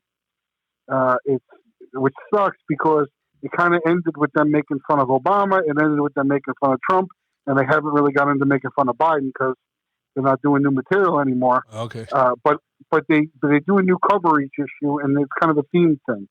So like they had when Godzilla vs. King Kong came out, the whole issue had Godzilla stuff, King Kong stuff from the last 50 years. Oh, that's cool. So yeah, so it's cool. I mean, so it's not quite the same, but it's still pretty cool. And I still got the Fangoria subscription. In fact, they just charged me on my card automatically the other day. Nice. I just got the bill for it. So I'm still doing the same shit. Yeah, fucking. Remember, there used to be 2 magazines that were like competitors of Mad. One was like, I remember, Cracked and Crazy. Cracked. Yep. Crazy didn't last as long as Cracked. I have a few Cracked magazines still because I have all my magazines logged into this app, and I'm still trying to fill into a lot of them. So like when I go to a store, I can pull up. Do I have issue number 180? And I can pull it up on my phone, so I don't buy duplicates because I do that a lot, and I don't have a lot of people. It's hard to sell it on eBay, and I don't have friends that are trading it. So yeah. But Crack always had that blonde chick with the big tits. As I thought was the little painter guy chasing around that big titted blonde chick. That's right, the little painter dude. Yeah, dude, you're like seriously all in. You got apps and everything to like track your shit. Fuck yeah. Oh yeah. It's crazy. It's fun. And I not only do I have all my Fangorias. Rue Morgue is another magazine I collect. I have a subscription to, and I keep those all plastic bags boarded. And the Mad magazines. Starlog is another one, which came out before Fangoria. Do you do like the old what was it, Famous Monsters of Filmland and stuff like those old ones? There's so many, it's just hard to collect all those ones. But I have some old Famous Monster stuff, and I have some random issues that Forrest Ackerman put out. Like when he left Famous Monsters, he started just a magazine called Monsterland, and I got a couple of those. I try to get like a lot of the earlier first issues on some of those weird ones. I have a few eerie and a few creepies. Yeah. But I have a lot of those in books, like collected books. I can actually just go back and read the actual collected books because trying to find those old magazines, you can find them, but people try now that they're kind of become a little bit of a popular thing. They're way more expensive than they should be. Yeah, you need to come up where you go to like a random yard sale and someone has like a box of them for like $2 or something. You know what I mean? Yeah. There's a used store here called Bookman's. I don't know if you remember that store. Yeah, dude, I used to love Bookman's because they had one in Tucson too, man. There was all kinds of cool shit in there. Bookman's, yeah, and like somebody went in there and sold recently the first 6 issues Fangoria relaunched a few years ago. And I bought them for $3 a piece, and I put them on eBay for like $100. Nice. And sold them off. But I also bought. I just stocked up on a ton of old Starlogs there at $2 a piece. They're talking about the new movie Indiana Jones and the Temple of Doom, and another one that's got Gremlins 2, and another one that had Nothing But Trouble on the cover, the 2 little fat twin brothers. Yeah. Dan Aykroyd movie. Remember that one? Yep. And RoboCop 2, the new RoboCop, I love looking through all those old things and reading. I look through them too. I don't just put them away. Like I was reading news on the new Addams Family movie before they made that movie years ago. Yeah. And they talked about Cher had signed on to be Morticia Addams. I mean, she didn't end up being it. Angelica Houston ended up being Morticia Addams, but the news that they had on it was like all sideways because it completely changed by the time the movie came out. Sure, yeah, which is like par for the course with all those. But yeah, it's funny to see the early reports of stuff. Yeah, I like that stuff. So I'm super nervous about. To circle back to Arizona, because I want to see if your experience was like mine. Like, how much of a culture shock was it for you to go out there? Because we went out there right around the same time. I was probably I'm born in '72, so I'm a couple years older than you. But dude, I was like, what the fuck is going on here, man? Like, cause I was in Tucson, which is a little smaller than Phoenix. Phoenix is like a legit city. Tucson was like a little city, you know?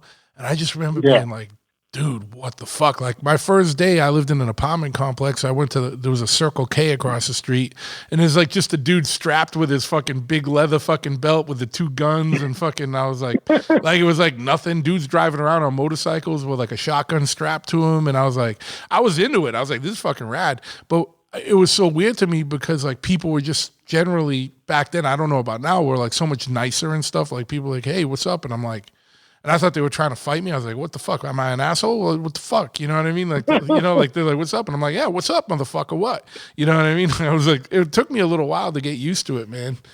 I'm, you know, I come from a Italian American family that's pretty Italian, and you know, I definitely had the same culture shock. Yeah. I like to explain when people say to me, like when I first moved here, what was it like?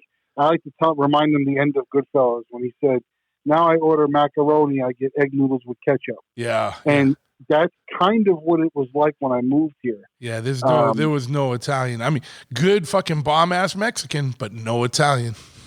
Yeah. And there was really not much of a community, and it's changed a lot now. I mean, I got one of the best Italian delis in the country, and I've been to a lot of them on tour, believe me. Yeah. I got a place that's 5 minutes from my house called the Falcos. That, you know, the guy makes the homemade cheese sausage. He imports everything. He's got it's unfucking believable place. I mean, I'm like inches from having my own sandwich on the menu over there, because I got a sandwich that I order all the time, and he's got another sandwich on the menu named after his friend. So I'm trying to get my own. You're sandwich. trying to muscle in there, yeah. To get that'll be a badge of honor. Yeah. But the hot tri-cured gabagool, the super side, the fried peppers that they use for the sausage and peppers, not the roasted peppers, but the fried peppers, lettuce, tomato, onions, and the imported provolone. That's my fucking jam right there. There you go. You know, but yeah, it's bomb ass Mexican still. The one great thing about fucking Arizona, man, the Mexican food is through the roof. Dude, even the local chains that are like fast food, but they're not really, like was it Filiberto's and Los Betos and all those ones with yellow signs with red letters? If it's got a yellow sign with red letters, it's probably all right. You know what I mean? Like fucking so good. And they're open like 24 hours. You can go get a carne asada burrito at like 3 in the morning. Thigh. Yeah. 3 o'clock in the morning. It's the size of my thigh. So like, you know, and it's like $7. Yeah, it's like $6 or something. Yeah. And when you're a kid, you know, you go, I shouldn't say kid, but even in my 20s and 30s, you go to a show, you know, you could go to one of those places at, you know, 1 o'clock in the morning. Usually you could sit outside, 8 to 10 guys sit outside and bullshit and eat for another hour or so, you know, after the show. I mean, it's the bomb. Yeah, but it's changed, like it's really changed a lot. I mean, we got a pizza place here that's really through the roof. That's good. It must be such a gold mine, dude, because I remember that being so lacking. I was like, what I need to do is raise enough capital where I could open one of those like kind of like local chain Mexican restaurants here in Massachusetts and open up an Italian fucking, like open up a pizza shop out there. And I'm like, I'll just make millions. Yeah. There's really still not a lot of places that you can go get slices. I mean, there are a few places, but they're not that good. Yeah. Most of the places you got to go, really, you got to get slices. They're like, There's one place that's a chain here in town. They got 3 or 4 locations, and then they got one in New Mexico. I can't remember the name of it, but it's the place that they get the pizza at all the time in Breaking Bad. Like when he throws the pizza on the roof, and then anytime Jesse gets pizza, it's that same pizzeria company. They got 2 or 3 locations here in the valley, and they make pretty good. You can get slices over there. It's a pretty good pizza, but you know, if you're going to go to most places, you really got to go sit down. It's the brick oven. You get like your own individual pie. Yeah, you're not going to get the Tony Manero walking down the street with 2 slices folded together. Yeah, You know, out a window. That's not happening here. Yeah, but you know what the sad thing is? Even in New York, that's getting harder to come by, man. Like there's the cheap 99-cent slices, but a lot of like the good places aren't. You know, it's not. New York's been gentrified, so a lot of the good little neighborhood spots are gone. You know, there's still good shit for sure, but it's not like the same. Yeah, it's a big foodie place, so there is a lot. Like I said, when I came here, it was nothing, but it's definitely. It's changed a lot. There's restaurants on every corner. We got a really good burger place up the street. The guitar player from Sacred Reich owns it. Oh, nice. Called Rehab Burger, and come to Rehab. They got crazy burgers. Like they got a peanut butter and jelly bacon sriracha burger. You get it on a pretzel bun. Sounds disgusting. I tried it. The lady was like, "If you don't like it, I'll bring you whatever you want." And I loved it. And they do like a special burger every weekend. Like they did a Shark Week burger. It had a giant burger with fucking shrimp on it on top of the burger and cheese melted all over. It's fucking crazy. Yeah. That's crazy. There's some good food places now around here. Unfortunately, I've been trying to eat a lot better. And I've been almost eating vegetarian, which I'm not going vegetarian. But you're just eating better. I definitely dropped my cholesterol down tremendously by eating more fucking garbanzo beans and shit. Anybody that tells you that they're like John Joseph that he's eating vegetarian because he loves it, he's fucking crazy. Because none of it tastes like a chicken parm. I'll tell you that right now. Yeah. But there's some good shit out there, and I'm getting kind of used to changing my eating. But I haven't really barbecued in the last couple months, and I got a big giant Oklahoma Joe smoker out here. I got a 36-inch Blackstone flat top in the backyard. I mean, I got my whole backyard is a cooking fucking central, and I'm in the house making fucking beans. Yeah, well, it's 110 degrees too. Like, who wants to be smoking fucking meat when it's 110 degrees out, right? Well, you jump in the pool, you go back out. I got the pool, so I figured a way to manage that to make it work out a little bit. I got one of those Traeger grills last year, and it's kind of like it's like the cheating like fucking smoker because it like because it like feeds it and it keeps like the temperature for you. I'm like, it's hard to fuck shit up, dude. Like I just throw a piece of chicken on the grill and it tastes like a fucking like I bought it at a barbecue restaurant. Like it's so good, man. Like I can't. It's really good. I can't I work stress with a guy, how different it is. You know, it's so different. You know, I work with a guy who made his first brisket on his Traeger, and he brought me in some of the brisket to work to try. And that brisket was as good as like my 20th brisket. And I'm out here with a shovel like a fucking train conductor with charcoal and, like an asshole. And this, I'm staying up all night long. I mean, the last brisket I cooked, I started at 6 o'clock at night. I went to bed at like 6 in the morning for like 3 hours and got back up and wrapped it up. And it's a whole fucking day. This guy's sitting and forget. He's got a little thing on his phone. He's watching TV in the house. Like a night, enjoying it. You could really do some good shit on Traeger. Yeah. No. Like, listen, like I got no inclination to be the next contestant on like Barbecue Pitmaster. Like I just like barbecue, and I just wanted to make good shit. Like, you know what I mean? Like, but with less of a hassle than having to, like you said, monitor the heat and add charcoal and add this or add like fucking wood chips and stuff like this. I take the little wood pellets, I put it in the hopper, I set it to the temperature, and I'm like, I'll check it in like 3 hours or whatever. Like I didn't buy the one with like the digital screen that like connects to your phone and shit. So I still have to go out there and monitor the meat with the thermometers and shit. But it's fucking rad, dude. It's so much better. I mean, it sucks because it's like doesn't make like a burger as quick. If you just wanted something quick, like, you know what I mean, it's a little bit more of a process. But like than like a fucking gas grill, but. By and large, I got the gas grill for the fast cook. I got so much shit out of here. One thing I just had to get rid of, though, unfortunately, the sun just wore it down. I had this box, La Caja China. You ever hear of that? No. So it's a roasting box. The whole box on the inside is lined with sheet metal. Okay. And it's wood on the outside. And you put the top on it, and you put a sheet metal top on it, and you put the charcoal on top of the sheet metal, so it roasts the inside.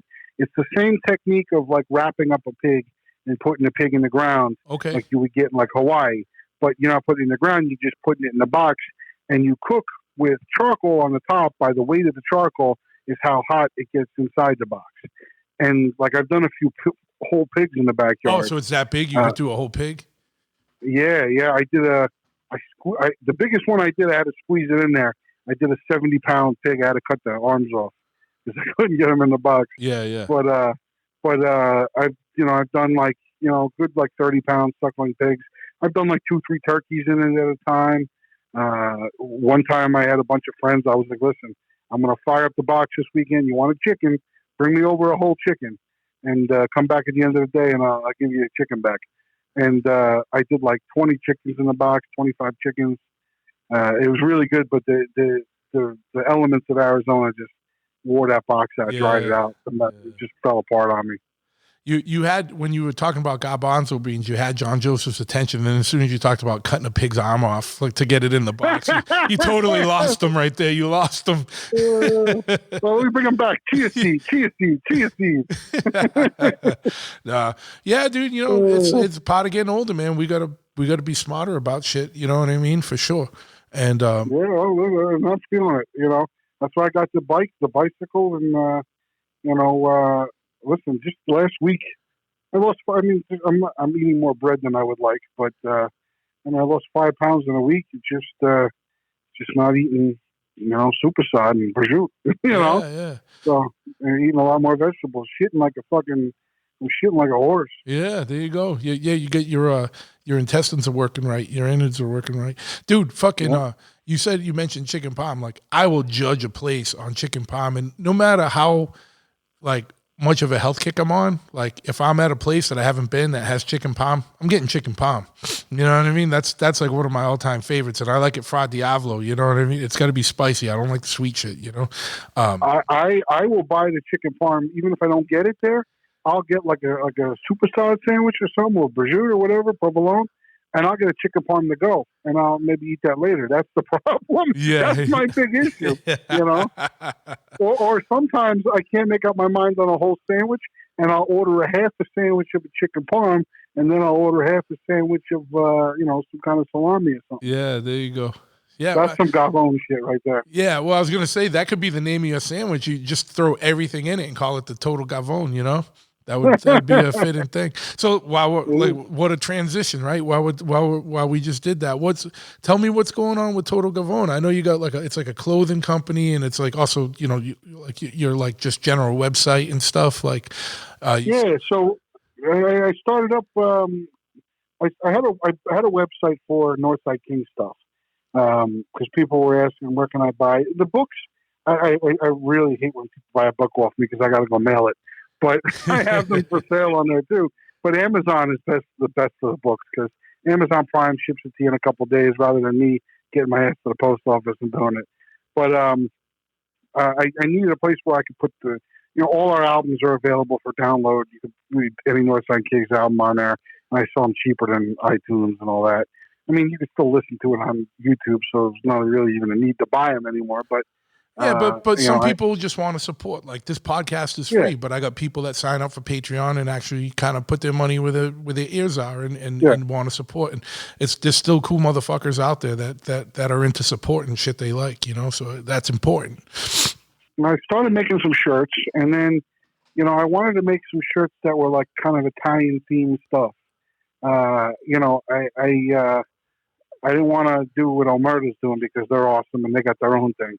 But I started like making shirts that said just Total Gavone on them, or I got a hat that says "You're a Mama Luke." And it's got like the Italian colors and flag on the side of it, like super Guido type funny stuff. Yeah. And I started making a little bit more, and I started catching on. And I ended up I was able to integrate it with what I had with Northside Kings, and I started making some cool stuff. And then my buddy Mick Lambro, I don't know if you know who he is, but he does a lot of stuff for Omerta. Australian guy, right? Yeah, fucking nicest guy you ever met. Shout out to Mick if he's listening right now. I've ordered some prints from him. He's a good, solid dude, man, for sure. Solid guy, yeah. He started drawing up some stuff for me, and he made some Northside King stuff, and then he made some Total Gavone stuff. Like, I got a really cool shirt that's just got Paulie Walnuts on it, and he's sitting at the cafe, and it says "Commendatore." If you ever saw The Sopranos, Yeah, you know what that's from. You know, absolutely. he drew a really good Paulie Walnut shirt for me, and just a mix of different stuff. And then, like, after I did that Steven Seagal marathon, I made a shirt that said, "Anybody seen Richie?" And on the back it says, "Bobby Lupo, rest in peace, 1991." You know. Yeah. So I make some fun shirts, like limited shirts and hats, and it's doing pretty good. And listen, it's all stuff that like I would have liked to have owned myself. So I kind of went with that, and that's the best way to do it, man. Is to do shit you'd want, because you know what I mean. Because I don't know. That's, to me, that's always the way you do it. That's like with the shirts I make for the shop here and stuff. It's just like, what would I want? You know what I mean? And then if other people like it, fucking good. The most popular shirt I got is a shirt that says, it just simply says, "Your crew is whack." Nice. That one sells pretty frequently. Your crew is whack. Yeah. And you had the pillowcase, right, with the horse head on it. Yeah, Mick did that too. So like a Godfather shirt. I made a shirt too, but it's got just a horse head that's decapitated in blood. Yeah, that's awesome. And then on the back it says, "I ain't no band leader." Fuck yeah. You know. And then for Christmas last year, I did. I only sold a couple of them, but I did a shirt that I don't think people got it. It was a Godfather tribute that said, "Go show Carlo the tree." And I don't know if you remember Godfather 2 at the end of the movie when Michael's talking about joining the military. His sister's sitting there, and Carlo's at the table, and Sonny just says, "Connie, go show Carlo the tree." I always thought it was one of the funniest lines. Like, get him the fuck out of here. So I made a Christmas shirt that literally has like Christmas trees on it and shit, and it just says, "Go show Carlo the tree." And this year I'm going to make another one. I want to make a new "Go show Carlo the tree" shirt every Christmas. Nice. That's going to be my thing. There you go. Yeah, and I'm sure you'll have some motherfucker that collects them all, you know, and yeah, and everybody that buys some of these shirts, you know, that guy who bought that Richie shirt was like, "Man, I wore this one time." He's like, and 3 people recognized it. I was like, "Get out of here, really?" Yeah. Like how many people really know that Steven Seagal fucking Out for Justice movie? Yeah, you know? yeah. At least how many people today know it, you know? Yeah. Well, yeah, exactly. Well, it depends on the age range of the venue you're at. You know what I mean? if you're at a Turnstile show, no one's gonna know it. If you're at a fucking Agnostic Front show, people might fucking know it.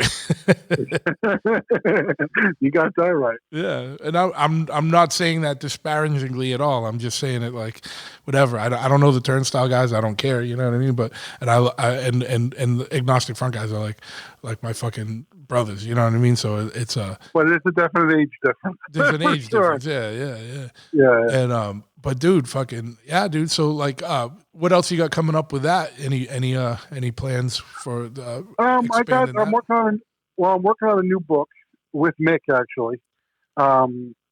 It's is he going to be like illustrating or?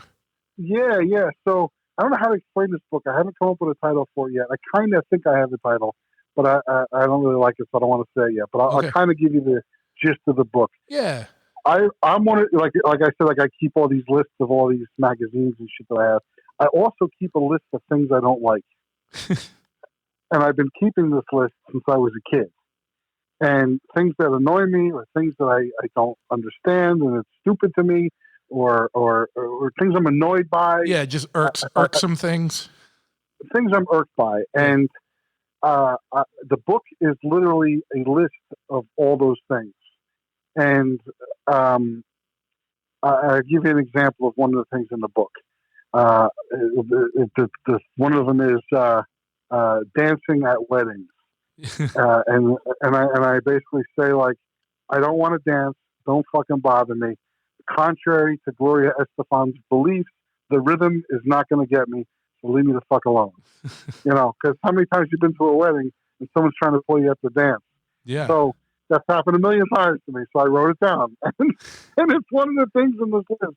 You know, and it just goes on and on of things that like I'm completely bothered by. Like I don't like I think it's weird to drink water out of a coffee cup. I don't know if you've ever done that, but it just tastes weird to me. Yeah. And I think drinking coffee out of a glass is fucking weird. I can't wrap my head around that either. No, there's not even iced coffee. I wouldn't want a glass. It's like, Yeah, it's just weird. So it's an entire list of those things written a lot better than I'm saying it over the phone to you. But and Mick is doing some illustrations. awesome. Of That's, it's like an ongoing character that kind of looks a little like me, but not quite. Like he sent me one recently where it says, "Do you want to hold my baby?" And I just wrote no. yeah. And it's like he's got a picture of like a lady like handing off this screaming baby to the guy, you know, who's like, "Get the fuck out of here! I don't want to touch your baby." So that's what I've been working on. I'm like without illustrations, I'm about like 50 pages into it. So I've been I'm going through these lists and going, yeah, this is not that good, or like I was mad about Labor Day. Why can't we wear white after Labor Day? You know, I don't know if I'm going to quite use that, but that's something I'm bothered about. You know, why are you wearing white? What the fuck do you mean? Why am I wearing white?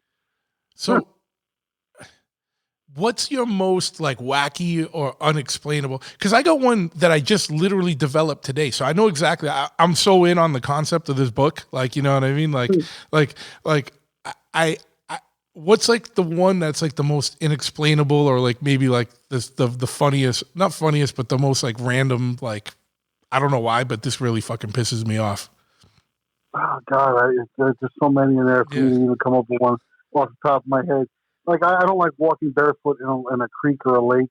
Yeah. And I talk about like how I would never survive on Naked and Afraid because I would never be able to even get out of the boat, let alone sleep in the woods without my sleep apnea machine. Like there's a few things I would bring would be an extension cord so I could plug in my CPAP and you know, a comfortable bed, and like I could never walk barefoot in the creek. I'd be fucked. You know, I don't like. There's just a ton. There's a ton.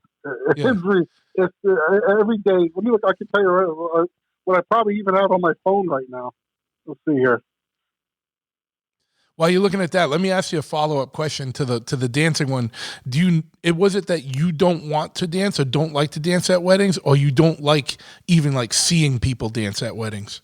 No, I don't. People can dance all day. I don't care about that. I'm too fat and fucking sweaty. I don't want to get up on the dance floor. Leave me alone. People go dance, have fun. I don't know. Listen, this whole book is not even about everybody can go do what they want to do. I just I don't want to do it.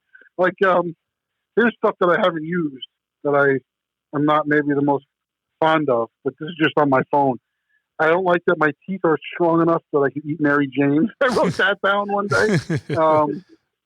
I can't chew Mary Jane's. It's fucked. Can anybody? Like, I don't. I kind of remember those. Like, that's like Mary Jane's are like one of those candies that I haven't had since I was a kid at my grandmother's house, and she had the random candy dish that would have those, the little butterscotch disc-shaped candies, and like weird, like round, hard candies of different flavors that were all individually wrapped.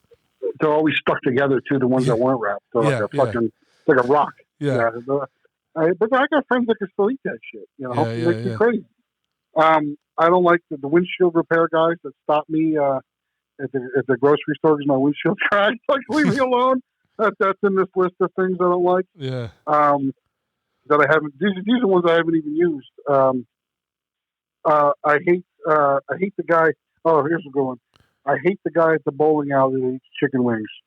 There's this guy that in this bowling league I was on, and he would eat chicken wings every fucking week, and he'd have chicken wings all over his fucking fingers, and then he's sticking his fingers in the fucking ball and like throwing the fucking ball down the aisle, and he's back and he's eating chicken wings. I mean, he wipes his fingers off between, but still, you got to think about that fucking. How many guys are like that guy with the bowling ball, just infecting that fucking bowling ball, and he's eating the chicken wings and sucking the fucking shit off his fingers. Yeah, that's another one that I fucking. No, yeah, I hate fuck that guy. Yeah, I hate public bathrooms that don't have towel dispensers. That they have the blow dryer ones now. I want a fucking paper towel because I don't want to grab the handle after I wash my hands to open up the fucking door. But when you got the blow dryer, now my hands are nice and clean, and then I gotta go touch the door handle. Some guy's piss cock fucking hands all over the handle. Yeah, you know? but with the towel, you can use the towel to open the door and then just toss the towel in the trash, over your shoulder as you walk out. Exactly. Here's another one that I probably won't use. I put bootleg concert cassettes, and then I started talking about how Rerun bootleg the Doobie Brothers concert, and who the fuck wants to listen to bootleg cassettes? Yeah. And I was like, wait a minute, no one's listening to the cassettes anymore anyway. One of my irrational hatreds is just live records anyway. Yeah. I want to listen to a record made in a studio. I don't want to listen to a live record. I like live music. I love it. I love going to see bands live. I don't want to hear a live record. To me, it just sucks. With the exception, maybe the AF Live at CB's gets a little bit of a pass, but because it was actually like Propane has a good live album too. I gotta say, it sounds like they recorded it in the studio. Good, yeah. Like Slayer Live Undead was actually in the studio, and they just had friends yell in the background. yeah. But yeah, here's another one I probably won't use because it's probably a little outdated, but it's on my list of things that I didn't use yet. I hate when the cast members of Storage Wars over-evaluate the price of an item that they found in a locker. Don't bullshit me. I know that realistic mid to late 80s stereo receiver isn't worth $600. Yeah. That's one I didn't use. Yeah. I discovered I have my irrational hatreds are like kind of weird and specific. Like, you know what I wicked fucking hate? Being in a line, like, I'm not really in fast food lines anymore, but like I'll be in like a line for like iced coffee in the morning. I hate watching the person in front of me order. Like, especially looking at their mouth. I'm like, you look so fucking stupid talking into the box and you're trying to make up an order and it's the same shit and you don't know what it is and you're stumbling through it. It makes me hate humanity so much watching people order from a drive-thru. I don't know why, dude. That's a great one. I can relate to it, you know? I'm like, oh, you fucking stupid. I can definitely relate to that. It's how many times you're in the fucking store and you're buying groceries and the guy in front of you, fucking the package is open, and now he sends somebody in the back to go fucking replace the package. Yeah. And you're sitting there waiting for this guy because he really wants that box of cereal, but the fucking bag is open. You should have fucking noticed that the bag was open before you put it in your cart. Oh, just inconsiderate, stupid people. That's why, like, in the other one this morning, like, I had like 4 Gatorades and shit that I was going to be bringing into the shop and stuff, like, because it was a hot, sweaty day here. And I'm standing there holding all this shit. And this dude's like at the convenience store in front of me playing fucking scratchies like it's a Vegas lottery, like it's like he's in fucking Vegas. Like, hey, calm down, Monte Carlo. Like, he's like, give me 3 number 2s, a 10, a fucking 18, a 24, blah blah blah. And I'm like, and then like they start doing like all the lottery shit, like with like the numbers and this and that, and like, oh, I don't know if this number came through right, and blah blah blah. Can you check if I won this? I'm like, dude, like, the fuck you like?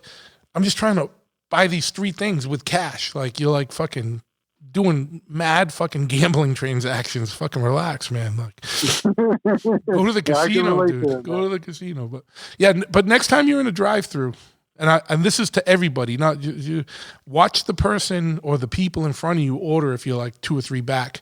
Like, you'll hate them. I don't know why. You'll just hate them. You'll be like, people are fucking stupid. I hate humanity. When you look at people order from a fucking, whether you're at Jack in the Box or Dunkin' Donuts or whatever the fuck is, In-N-Out Burger. You're going to create a whole complex for me now. I'm going to do that. I'm going to hate that.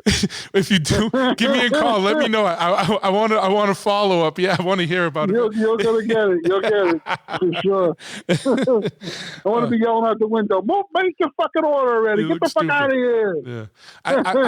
I also hate seeing, because it's, there's an ice cream place up the street from here. And I don't know why this bothers me, but I was telling someone about it the other day, and I was like, I don't know why this bothers me. Like, I really don't. There's no reason for this to bother me as much as it does. But I drive by this ice cream place, and there'll be a line of people because, it's super hot and humid out right now and everything. And I just hate seeing, like, grown men by themselves in line for ice cream. Like, I don't know why that bothers me so much. You got kids, I understand, you know what I mean? But like, just like grown, not even men, but grown adults, like singular, like in line for ice cream. I don't know why that bothers me so much. I'm like, I don't know. You are the perfect demographic for this book. I'm telling you Yeah, right I know. now. That's what I'm saying. I love irrational hatred. I fucking embrace it. That should be a total Gavone show. Like, embrace irrational hatred. Like, I don't know why. Like, I love it, dude. You know what I mean? Like, and it's nothing like I would ever act on, or like, you know what I mean? Like, I'm not gonna stop bashing people in line for ice cream. Like, I don't, or like ordering from Dunkin' Donuts. But it's just, I don't know why. It irks me so much. Fucking. Yeah, I know exactly what you're saying, man. So I've been trying to assemble this up, and I think Nick's going to do a really good job with the illustrations. I'm happy to be able to kind of work on a book with him because he's such a good artist, you know. Yeah, dude. He's been killing it too. Like, that dude produces, man. Like, it seems like every day he's got some new rad shit. You know what I mean? Yeah, he did a really cool Biohazard one print yesterday. That he included so much biohazard stuff in, like it was by a subway, and it's just 5 blocks to the subway, there's a little arrow. Yeah. There's a newspaper that says justified violence on the floor. I mean, it was so cool. I was like, man, you like included absolutely everything you could think of in this drawing. It's great. I bought his Boston hardcore print and one of the New York hardcore prints to put up at the tattoo shop, and there's so much little hidden shit in there, dude. I just love looking at them. Like, I got to get some frames for them, and then I'm putting them up. But speaking of Boston hardcore, that last Slapshot album is like the greatest fucking album I think of the last couple of years. I can't stop listening to it. Yeah, they got a new one. They got a new one coming out. They just recorded like 2 weeks ago a new Slapshot and a new Stars and Stripes record. The last show I saw before the pandemic was their show here in Phoenix. And I got to see him like twice within like a 6 or a 7 month time period, which, you know, I don't think I've gotten to see Slapshot like twice in Arizona prior, like the whole time I've lived here. Sure, yeah. So, you know, it's kind of cool to see them back and killing it more than ever. Yeah, they'll be touring again because it's the 35th anniversary. Well, during the lockdown was their 35th anniversary, so they're doing it this year, you know. So I know they got some tours planned. I'm sure they'll be hitting Arizona at some point. I'm excited for that for sure. Yeah, dude. Well, what else, man? What else is going on? We talked about a lot of shit. We're almost at 2 hours, man. And that's on the phone, like, you know what I mean? Like, we got to do one in person sometime. I come out to Arizona. I'm coming out in October for a ride, and if I can get to Phoenix, dude, we should do one like I don't know, we should like think of a specific thing, maybe do some like movie fucking talk or something, you know what I mean? Specific. Yeah, definitely. I'll cook up some food. We'll fucking hang out. We'll barbecue and we'll push show and eat. Fuck yeah, man. Not that anybody wants to hear us chewing and shit, but. No. But yeah, dude, because the in-person ones are always, you know, I don't know. There's something when you're sitting across from somebody that makes it there's a little more. I mean, the phone ones are great, and especially in this day and age, you know, that we can do this is fucking rad. And last year there was no choice; like most of them were this way. But there's just something different about being present. You know what I mean? And there's certain people I know we would do like so much. Like we'd have some funny shit going on if we were like across from each other. You know what I mean? I'm definitely down. If you get out here in October, you let me know if you can make some time. Let's hang out and. We'll get together and we'll shoot the shit, you know. And me and you can keep talking for hours. So absolutely, dude. And there's if it's not this October, I got a plan where I'm just gonna take a week or two. I think I got a transit van and for the shop, and I might just fucking jump in that with the podcast and shit. Maybe set something up even in the van or something and get a generator or something and be able to do them. I just want to drive cross country and bring a motorcycle or something and just fucking ride and fucking. Maybe I'll just find a way to downgrade the equipment to like a smaller equipment and just ride across and do a bunch. That would be awesome. But yeah, dude, because it's that getting back to that whole wanderlust thing, dude, and getting out there and adventure, dude. Like I feel like I'm just itching for that shit. You know what I mean? But fuck yeah, man. Yeah, and for it, as soon as it cools off, like I really am. I'm excited to get back on the bike. I mean, just ride around, especially since even during this last couple months, I lost a few more pounds during eating better, and I'm going to get on that bike and be a little lighter than I was before Yeah. I stopped riding. So Tell you what, give dude, me a fucking 110 degrees, dude. You pedal your ass around for a half hour, you'd be lighter when you get back. I may not make it. Yeah, back, I know. let me tell you. That shit's crazy, dude. Yeah, that shit's crazy. You're gonna have to drink a gallon of water just to fucking make it through a half hour ride. Just to make it through. Yeah, I know. It's and I sweat. I'm a guy that sweats a lot. So when you get me on that bike, I'm drenched. I mean, I've actually brought a change of shirt with me on the bike. Yeah. So that's how ridiculous I'm sweating. Yeah. But I'm enjoying it. I think if anybody that listening that hasn't really gone out and done anything like that in a while, go get a bike and see what the fuck is around your neighborhood, because you'll be really surprised how much that. Like I said, 10 years in this neighborhood, I did not know a quarter of what was around me. Yeah. You just get in the car and you go a few places and that's it. But I now, well, I shouldn't say now, but that deli I was talking about, the Falcos, I ride my bike there, pick up a sandwich and throw it in my backpack and bring the bike, bring it home, because it's close enough. It's only, I think it was like a 3.5 mile bike ride to get the sandwich and get back to my house. You feel less guilty about eating it when you huffed your way there and back.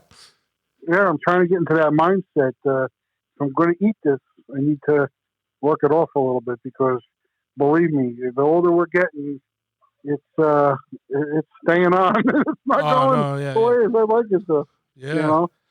Yeah, absolutely. And but everything can change. You look at fucking Hoya, man. That dude fucking shredded the fuck. Oh up. Yeah. Hoya looks fucking amazing. Yeah. That rapper guy too. What's his name? Action Bronson. Action Bronson. Holy shit. Yeah. And I wouldn't say I was as big as Action Bronson, but I'm not too far off from him.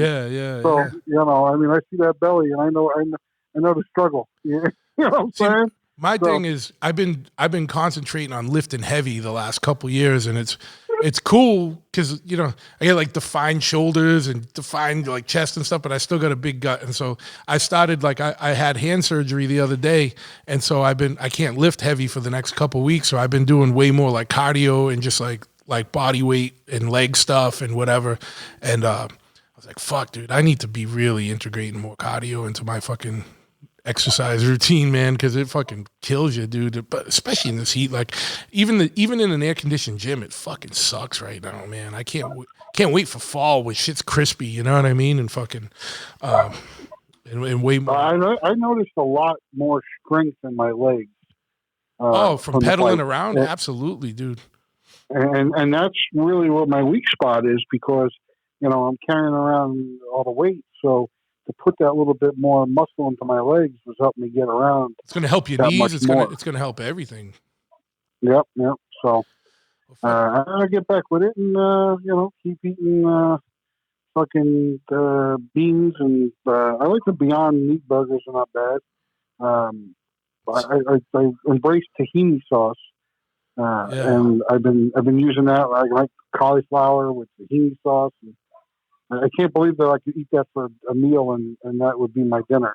Yeah. And I could be okay with it, because normally it's a ribeye, and a potato and a side of something else. Yeah. And now I'm eating, like for lunch today, I had like a pita bread with hummus on it, and I had some baby carrots. Yeah. Like I can't believe that's what I had. Yeah, but you know what? Honestly, too, like in 110 degree weather, that stuff sounds pretty fucking good. You know what I mean? Like, it's true. Like, and I love steak, but like a ribeye right now, I'm like, just give me some fucking lettuce or some shit. You know what I mean? Like, fuck yeah. It's the only time. And they'll come fall and winter, I'll be like, fuck lettuce, dude. Give me a fucking ribeye. You know what I mean? But whatever.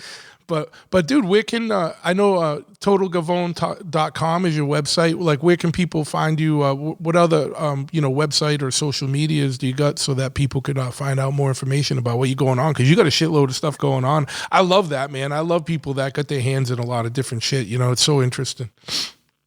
the totalgavone.com, Gavone. So, which means like in Italian is a guy that's like a glom, a guy that like maybe a little greedy, eats too much. It came from my father because one time in my old business years ago, Chick-fil-A moved in the area and they gave us like a tray of like 100 chicken nuggets or something.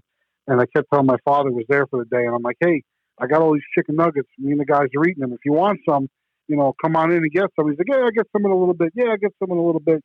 And then he got there, and there was like 4 nuggets left, and we were finishing them off. And he goes, you ate all them fucking nuggets? And me and the guys, I'm like, yeah, I told you like 10 times. We're eating them. You better get in here. He looked at me, he goes, you are a total gavone. So that's where it kind of came from Pops. Yeah. He's like a legend out here. If anybody in Arizona knows Pops, they know my father's a maniac.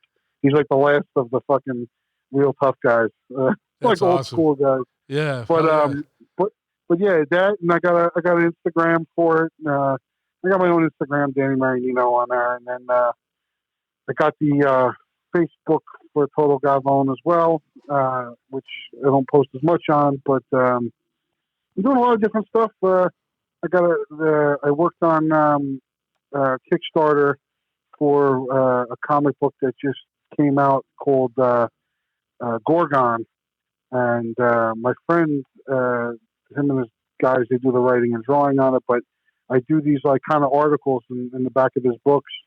Like this one, Gorgon, is basically a story of this Medusa is a Gorgon. She has 3 sisters.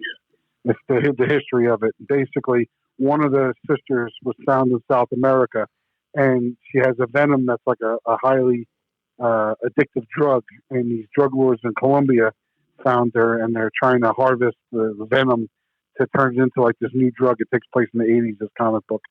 And I wrote this whole thing in the back about kind of the pop culture history of Medusa, and I do a lot of cool stuff like that too in some of those books. I did a series, Rising Rebels, about these this place in the South where these, like, they're not quite zombies, they're like these swamp creatures that are put together with like dead carcasses of like rebel soldiers. And like frogs and snakes, and they're kind of like these like mutant monster things that come back and try to take over this town, and all the people in the South fuck them all up. And in the back of each issue, I did something on like 80s pop culture kind of stuff for it. So I do a lot of writing in some of those different comic books like that. And, I think the writing kind of keeps me a little busy because I don't, it doesn't take like 5 guys to do it. I don't have to assemble everybody for band practice. So sure, yeah. I've been doing a little bit more of the writing, but I got that, and then the new book, and I'm working on, which I post that stuff all on the website and all my social media stuff. So you can find it all over there. And I'll put out for anyone listening, you don't gotta remember all those. You can go to in the show notes. I'll have the website and the social media, so you can click a link there and get in that way. If you didn't have time to write it down or something. And if you don't have Audible, but you want to listen to my audio book, because it's basically me telling a lot of those stories about Frank's Chicken House and all that, you can get that audio book on my website as a digital download as well. There's actually a deleted chapter that's on YouTube if you look up Danny Marianino. To make matters worse, there's a chapter that I wrote that I took out of the book because I didn't want animal rights people to like start giving me bad reviews. But I did record the chapter, and it's a couple stories of me the first time I cooked a pig, and how I got the pig, and from these Yugoslavian mob guys. It's a crazy story. I actually just uploaded it on YouTube a while back, so you can actually just listen to the story on YouTube for free. So yeah, give that a listen, and then to wet the whistle, and then pay to download the whole thing and support, But fuck yeah, man, it was good having you on, dude. I know we talked about doing this for a while, so I'm glad we could finally get it together. And I appreciate you taking the time. And of course, man. Listen, me and you got some history. I mean, going back to, like I said, I found that email from like 2005 from one of your old videos Yeah. with music. So, Yeah, you know, and for anyone that's listening, don't forget the fucking Northside Kings was on one of the old Chopperhead DVDs. The bad guy was the song, and so good, man, so good. That was that song fit perfect. You know what I mean? Like to the segment that we did. I got to dig that up. Did you ever see that? Did I send you some? I tried to send all the bands copies of the DVDs. I don't think you sent me one. Okay. But I would, if you still have any around, I would love to see it for sure. Absolutely. Let me find out which volume it's on, or I'll just send you all the DVDs anyway, because you'll dig it. You know what I mean? I'll get some out to you. I don't have any more volume ones, but I have 2, 3, and 4, and I'll send you those. It should be. I know it's not on 4, but it might be on 2. Yeah. And I'll pop some books out to you in the mail as well. Oh yeah, dude. And then let me I'm gonna shut this off here, but I'm not gonna hang up. Hold on one second. You love podcasts, the stories, the laughs, the unexpected turns. But when this episode ends, the silence starts. Not anymore.